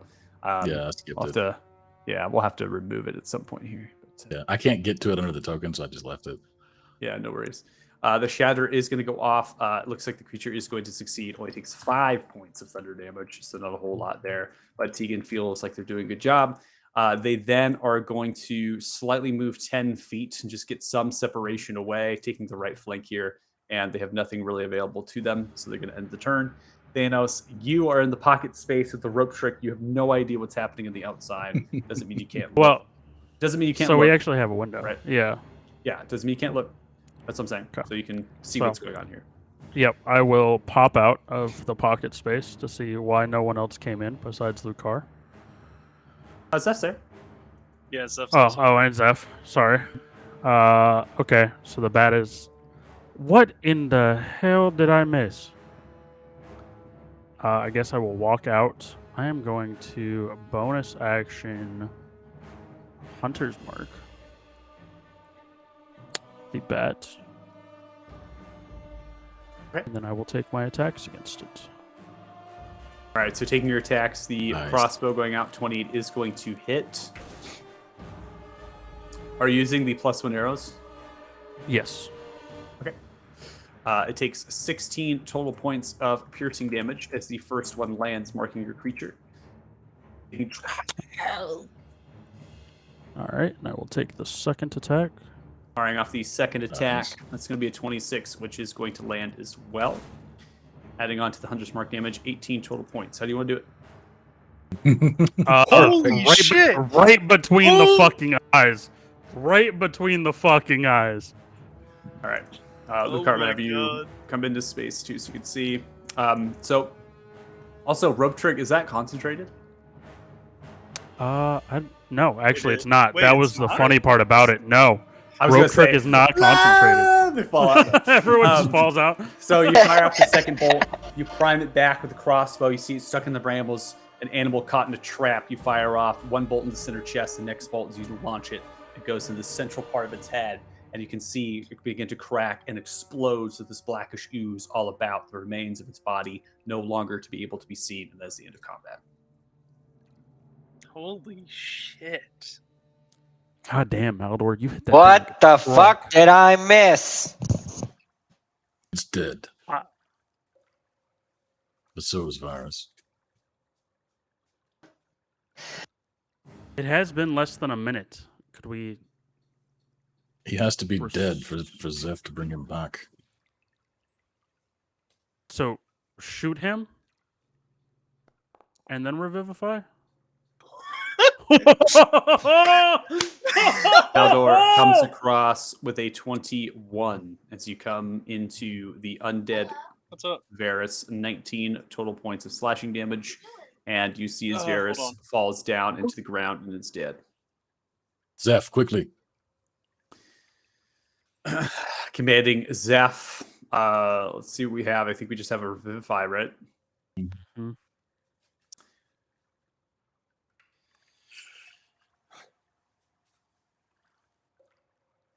Okay. Zeph is going to place a diamond within the mouth, begin to cast Revivify upon Varus. Unfortunately, the Revivify is not going to work, as the Revivify is going to go off. You can see that it is not that Varus soul, their spirit, has been taken from them. And as they use the Revivify to place potentially it back, to bring them back to life, it is unaccessible. Orcivus has his soul. Can you preserve his body? Give us time. I believe that is capable. Let me see here. I think they have Spare the Dying.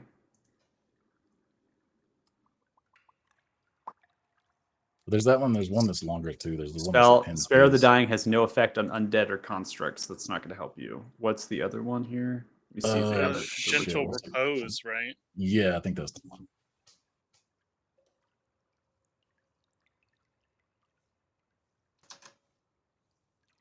He's dead. We can just shove him in a bag of holding. There's no air. Probably. They do not have Gentle Repose prepared. They cannot ritual cast it. Into the bag then. Yes. Perhaps you can It's cold storage. Oh boy! Oh my gosh! Poor So- Varus. So Wait, my soul didn't come back when we killed the thing that took it? Because he sent it to Orcivus. So you take. Oh gosh. Okay. So you take Varys's body, and you go to stash it into the bag of holding. So you are going to place the body there. As you do that, you see as Varys, your vision. I'm going to go ahead and remove it. Get you off of the map here. Because your body is there. Now, I'm going to go ahead and set the stage because we're actually going to end the session on something in particular that's actually going to revolve around Varys. So I'm going to set the stage a little bit because I need to configure some stuff. I didn't realize you were just going to kill them. But honestly, I should have expected it. If Revivify was gonna work, we had like 20 seconds. So yeah, I was gonna say there was no like waiting. Yeah. I was there. Give me 1 second as I get this. For Varys. Take very long. Man, and I love this character so much. To be fair, you always knew it was gonna be Maldor that killed you. That is true. You have known since the very first session that if somebody was going to kill you, it would be Maldor.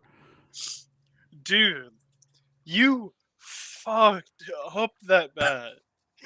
Bro, Like Maldor said I did a good amount of damage and pulled it into the brambles, and when you got your shot, you did not miss. Hold me one more goddamn time. One more goddamn time. Note to self, enrage Maldor by hold personing him and then saying it was somebody else. Yeah. And just let him loose. Holy shit. God damn, Maldor. That is not what I expected. Yeah, you did him dirty.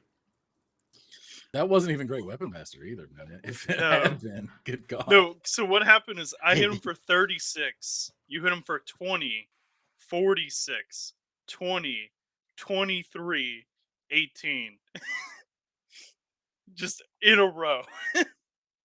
And I was just watching it. I was like, holy shit. Meanwhile, I'm sitting Indian style in a pocket dimension. Hey, I came out and helped. That's all I know. I don't know hey, what Maldor did, but I helped. You protected us from a shitload of cold damage, so you know. I did.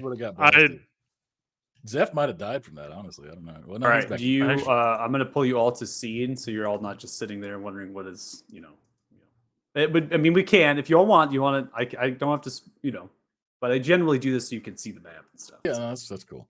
Okay. I'm assuming you're going to describe it anyway. So. Yep. Oh, I don't want to be here. I don't want to be here. Fuck. I'm so scared. So, Varys, you awake, cold and frigid, breathing out of your mouth. It's just the frost glowing. You are standing as you rise on a floating piece of black rock or stone, and it is chained by many that enslave off these metallic poles that brace it from just simply floating away. That itself seems to be going over some sort of metallic grating stonework. Then pools and clouds of this purplish energy floating through like a moat. Past that seems like a seemingly endless ocean. Then black citadel walls as they encroach with wicked spiralized cranials and spikes. You are in some sort of citadel or fortress that spans, seems in miles of space. At the center, arise on a platform that is glowing with the same purplish energy, and a metallic throne braced of black. Seems to be a creature that is wearing a tan, darkish cowl over their face. Tattered and cracked.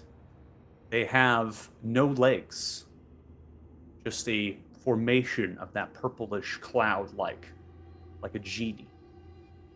They have a scythe that is glowing of purple along the blade, etched with abyssal-like runes. It also has spiralized runes that come down on its metallic handle. That is laying on top of their lap as they are hovering in the air about the throne. The creature does not have eyes. It has 6 holes glowing of purple, and a face of black, craggly flesh. Beyond that, there is nothing else to note.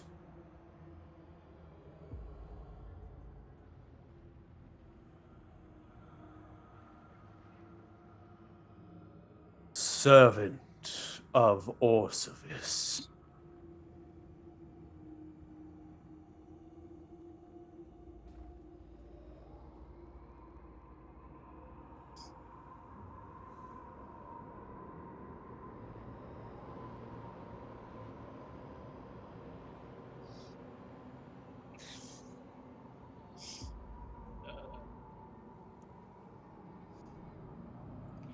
Okay, so I have a question, I guess, before I respond.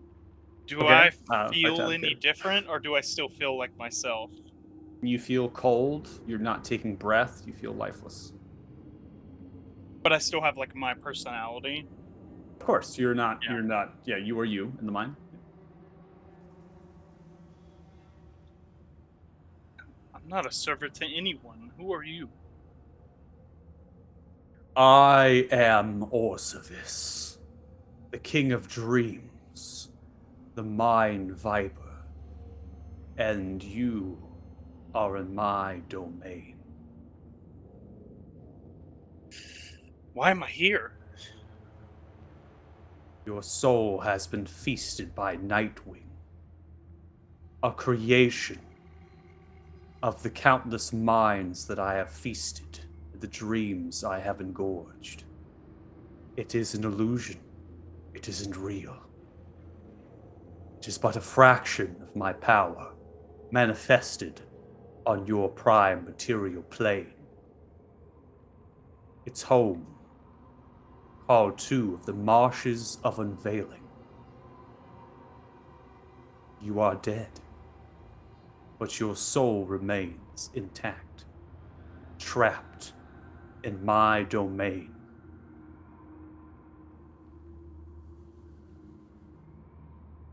Is there no way for me to go back? None that is capable by your friends. But Varys, I can perceive your mind and your dreams. You have a life yet to live. And you are the bearer of something in particularly important. Your body contains, tethered to your soul, the essence of black dragons.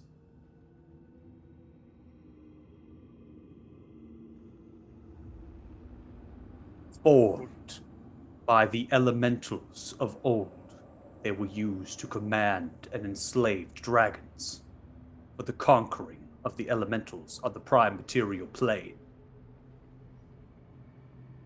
For you to have this means you are of great importance.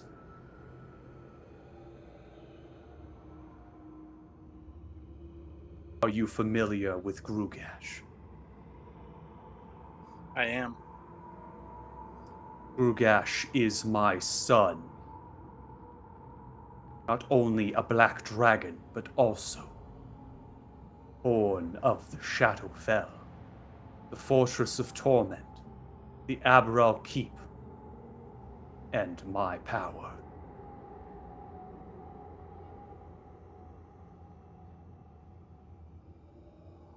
I will bargain with you, Varys Willow, chosen one, and bearer of the essence of black dragons. You will leave the marshes of Unveiling with your friends, and you will make no effort to harm Grugash or hinder them. In exchange, I will return your life back to your body, and I will cease Grugash's involvement with the undead horde For they bear two masters.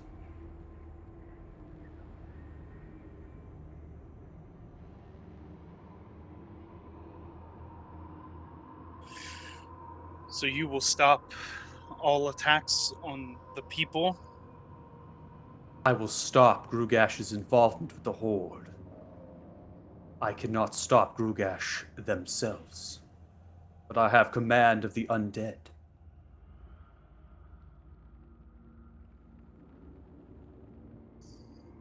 The master that calls Grugash rivals or exceeds my power through a gift bestowed to them by an entity that is of no plane. Do you know if these stones are needed to take down Damodar? I have no wisdom in the matter, but I suspect that they are involved. Very well. I don't want my journey to end like this, so I will take your deal. Grugash will remain unharmed as long as the undead will no longer attack the fort, and people will be safe from that. The bargain is the undead, the Horde, will not attack your people. I stake no claim to Grugash. You will leave the marshes of Unveiling, and you will not return.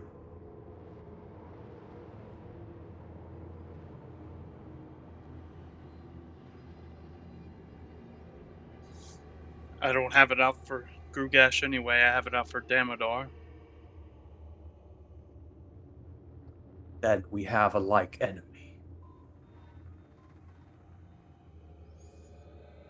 They begin to pull themselves two wiry, skinny-looking legs. The knees bend backwards, forms. They then stand tall, slightly growing, taking the scythe. They lower it down, the tip directly into your center chest, with veins of purple sprouting through. Varus Willow is the king of dreams and the mind viper. The bargain has been struck, and the pact has been formed. Make no mistake, if you defy me, I will feast on your dreams, and your very mind will cease. You'll be my prisoner for eternity.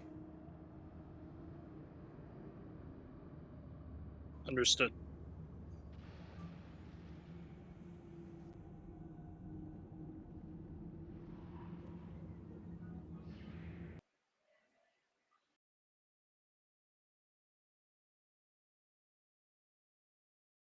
Everyone else, time itself has not changed.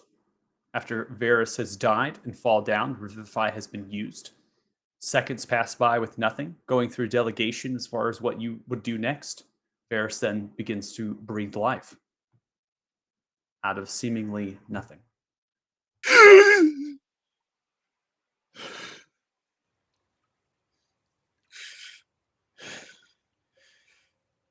Did it work, Seth? What? I thought the spell failed. Varus, are you alright? Is it you? It didn't work. What happened? I met Orpheus. I can't say his name. Hold on. Orcivis. Oh my god. Ors Oris is this, and this is before Stash of the Bag of Orcivis. Holding, right? Yeah. Right. I met. That would have been bad. I went to the Shadowfell. He released you. I struck a deal.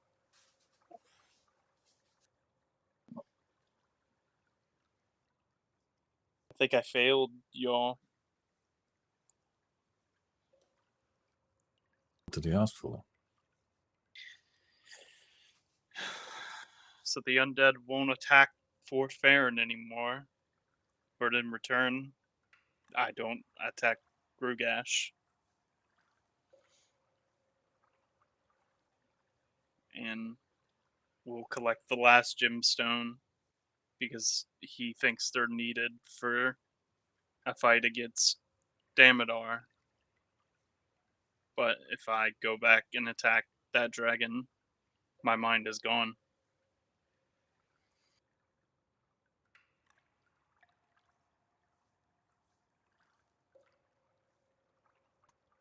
See.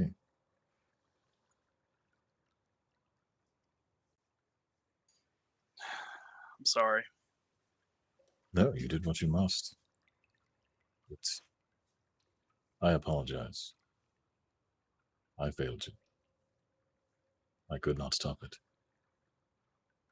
This isn't on you. I knew the risk of coming out here. We knew the risk of traveling at night, and we did it anyway.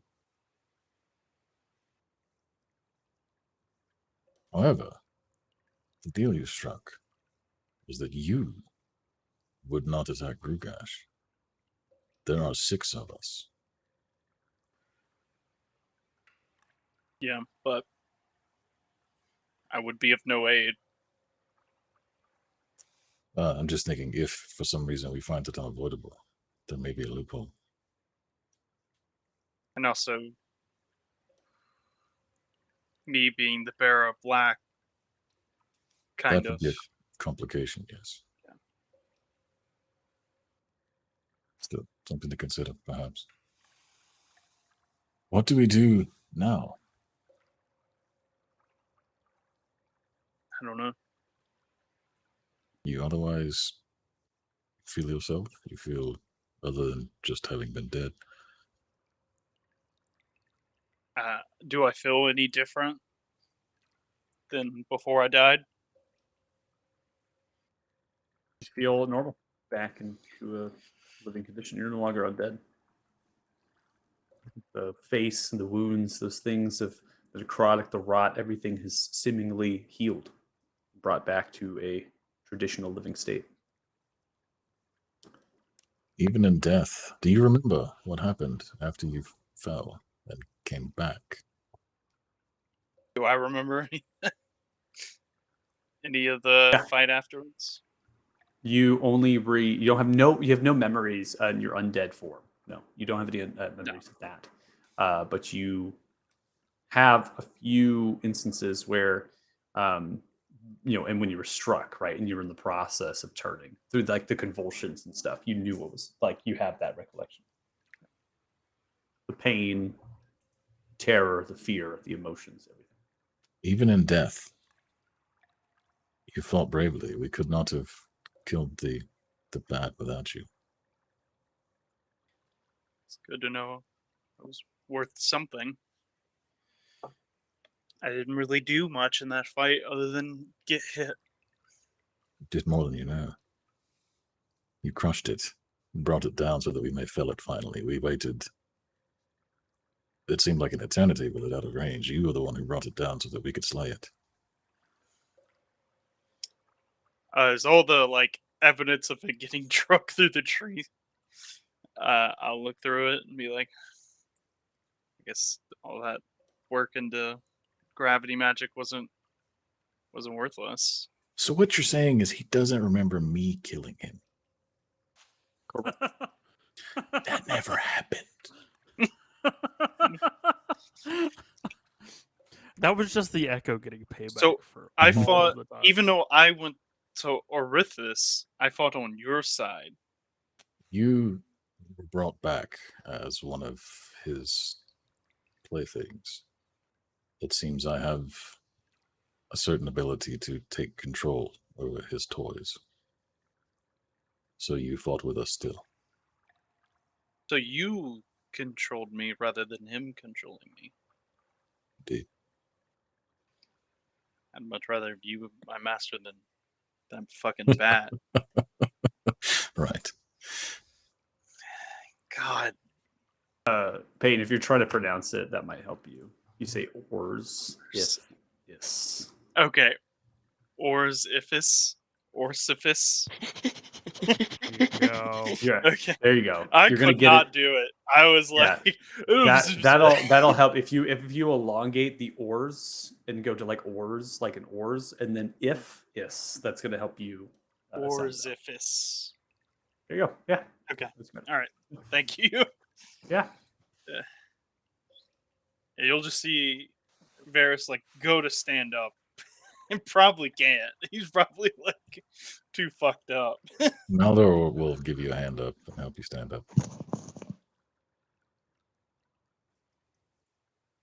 And then he'll just look at the black gemstone and be like, "What now? I guess we still try to collect the last one, but then we leave." I think you already I have have the all of last them. one. Yes. The frog was the last one. Was it not? Or you have yours plus 3, so 4 pieces formed into what you have now. That we know It's the anyway. same. It's Which is it's the same amount as Tegan. Tegan's, yeah. Fuck. Oh. I Thanos. suppose. Do you think there's any chance we could fulfill your quest without attacking Rugash? Especially if he's falling away from the undead hold. We could still pursue the Hag Mistress and some of the ilk. Or do you think it is inevitable that we will fight Rugash if we follow this path? I mean, even then, Tegan could command it, right? What if I could just? What if I just commanded to leave? It technically isn't attacking it. How specific was the deal you made? I would not. Orsivis would likely see that as an attack, seeing as how he is a mind viper, and that's you're literally attacking his mind to command him at that point. No, Are we stating that Orsivis is undead? Is that what we're saying? no. We were talking about going for Lady Trillia. The other people Orsivis. that aren't Rugash. Yeah, if Orsivis would Oh. see Varys telling Grugash to leave us alone as an attack on Grugash and thus breaking his deal if we run across Grugash. Gotcha. We were here to stop the undead and also like take out people on Thanos' hit list. And I was like, what if we just took out everybody else on the hit list? Could we do that and avoid Grugash at the same time? I see. Yeah. Okay. I think it's a good point to stop. Let the Mhm. 2 others maybe. We have a form lot the to think about. delegation. Yeah, a lot to talk about here, and it's a good kind of point. I mean, like we're pretty injured. The day's going to be upon us here. We obviously killed the creature that would cause a problem at night, so we can just move on a little bit, find a good Yeah, resting just base, and rest. settle down. So we'll get to that at the start of the next session. So go ahead and table our conversation here, so we get the other 2 members with this for that. I'll go ahead and calculate some experience points for you all through the combat here. So give me 1 second. How much experience was Varys worth? That's actually a negative. So when a player character dies, they subtract experience. Yeah, but I killed him, so I mean, it's like, it balances He out. died right? twice. Sounds like even more than twice. Lots of experience points. Yeah, that's not good. That's not good. Not good at all.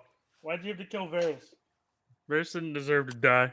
One of you was gonna do it. I just went Yeah, ahead I and was got it gonna over shoot with. him. Yeah, I like you literally was had, in like the you weren't process gonna of do Yeah, it. you asking the literally- question. Thanos I was was like, like, "So shoot him."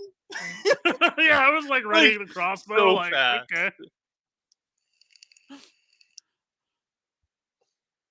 That was the most annoying fight I think I've ever had. Just of like, I can't hit him. I can't hit him here. I can't hit him Dude, here, if you can't hit him hadn't here. caught him, like we never would have killed him. Like Yeah. Zombie Varys was clutch. Like it was just I was never gonna be able to hit him. And now we know how all of the NPCs that we fight feel about Thanos. Oh, I'm Just sure. Yeah. Getting stung by a wasp they can't see. Well, now I hit hard, so like Yeah, now it's like I just feel actually it's because getting it's like hit. constant poking. Yeah. Oh yeah. Well, no, what's so wild is I rolled like a 19 or higher on every con save, but the one that The one kills that me and I mattered. can't come back. Right, so we have 1,631 experience each, 38,894 experience total. I stated it would have been more, but part of it, based on experience points, I actually retract player characters die. You know, not just like a costing for Revivify Resurrection, but it just in terms of when player characters deaths and things. I did not add it twice. It's just a one-time value. It's not so a good massive amount of experience. And well, the Nightwing is gone. So got a name there, Varys, to take home with what the bat is actually called, Nightwing. And kind of interesting name. So with us winding down here and picking ourselves up, the party is alive. Everyone is okay. A bargain has been struck. What that means could change your plans here from now, how you're going to go about this situation. I think regardless of it, though, you're all very happy that Varys is alive and well. There is, the fact that they're okay, especially after seeing them in that zombified state, taking literally a one-shotter and then rising in that zombified state. It's a huge thing. And then Maldor also coming in clutch a little bit with the command, thinking of Varys doing this to your party, right? Varys turning into an enemy there at that point, so Maldor retracted. That could have been really bad. Yeah. Now the gift of Talus coming through and really helping you out in that endeavor there. So if you're watching the stream, hold on. Yeah, drink the Kool-Aid, right? Yeah, that was wild. Any questions or anything you all want at the end of the stream here? Why'd you have to one-shot me, Michael? I would have traded No, that myself was for awesome. you, Varys. That was awesome. I would have found a way to get That you was back. awesome. I would have traded. I couldn't have imagined that being like a thing. I was actually the first time I've ever had a character died on me. I was starting to tear up a little bit when I saw dead. I was like, Yep. yeah, that Peyton's was gonna awesome. have to go for a reroll. No, I'm just kidding. I really I thought was I was waiting like, for a power word. I was like, oh no, I'm gonna have to make a new character, and I really didn't want to. You could decide not to take the bargain, right? And Yeah. then chose to say, I want to make a new character. But there's manners of resurrection that go beyond. This Revivify might, could just be you're in like this marshes, and that's why the Revivify didn't work. Could be because, like I said, Varys' soul is claimed, so they can't really just pull it back into the body. Also, with the Nightwing, maybe they took Varys on purpose, knowing that Varys would crumble in their delegation with Orcivis, and that a bargain could be struck. Who knows? There's a lot of overlapping things. So Peyton, don't cry, don't tear up. Your character's okay. No, Yeah. I mean, it's Flat out, D&D, it outright kill happens. characters. I don't outright flat kill characters in one shot without any sort of other tendrils and things that might help in methods of thought. So No, then as we were lighting the fucking map up, I was like, he's gonna come from the one dark spot, and then he did. And I was like, oh, I need to put myself out there some more light, hoping that Should maybe have took we could dancing catch it. lights But Mm-hmm. because we all have dancing light. lights. Nobody has dancing lights. yeah, dancing lights would have kept clutch for sure. Yeah, because you could have popped those things everywhere. Does the yeah. Those does lights are Tegan red. not have dancing lights? I don't think so. I don't Let me think so. I don't see. know. He's never Oh, used it that's before. such a fun bard spell, though. well, I know what cantrip I'm gonna Mage take next hand, time I get message, one. and vicious mockery. They don't have light. Oh, So I mean, it's not like you need it in this party, generally speaking. yeah. I don't know. I like dancing light because there's so many cool things you can do with Yeah, it. you can do a ton of interesting stuff with that. shit. But yeah, I mean, when I was like tearing up, it was more just like I've had so much fun playing Varys, and then I was like, it's D&D. There's always the chance for character death, though. That's what makes it Yep. fun. That's what makes it fun. Dude, That's there were right. some moments today. It was like, we might all fucking die. Like, I don't know what's going on. Because Yeah. if we couldn't hit the bat, he could just keep doing that shit. Like, Yep, that's right. If it was still Yeah. fluttering around everything, it was Well, no, and The- you don't it know was the- how. the dive don't know- bomb. The dive sorry. bomb. Oh, go ahead. Sorry. I was just gonna say you don't know how long I've been waiting to use that spell. I've been like Oh. holding it for like probably 5 or 6 sessions without really being able to use it. Hmm. And I was like, man, I just wanted a chance to be able to use that spell because I like thematically I thought it was so cool. Mhm. But yeah, I didn't think it would be that good. Because I didn't think about the idea of it like pulling stuff to the center of the spell. But yeah, that was awesome. that's wild. What Good came in job. what really came in clutch was the fact that the creature had decided to dive bomb knowing that it basically was going to try to drop Varus dead again, Hmm. right? And because it knew it wasn't in control of it anymore, so it wanted to just take it out of the puzzle piece. And so it was going to try to dive bomb down, and then seeing that the targets had kind of disappeared was really going to isolate at that point. But because Varus had survived, right? I had like 2 HP left or something, right? Yeah, Mhm. exactly. I think And that's then 3. the spell could go off, and it got trapped Yeah. in the brambles of the tree. It totally made sense. So thematically, it was perfect, right? The way that you could Yeah. take a creature out. Yeah. That's like, you have the moments that I'll talk like. That's probably like a moment I'll probably talk about forever in a sense of like telling my friends about this game because that was awesome. Yeah. Good, good. All right. I was Well, like, oh, uh, one shot. for those watching the stream, thanks so much. Really appreciate it. And hopefully you join us again next week when we get going with the Ill Fated here for their delegation of what to do next with a bargain struck with Orsivus here. So we'll see what happens. And thanks so much again. And we hope to see you once or more, I suppose. And yeah, have a good weekend. Bye. Bye, guys. Bye, chat.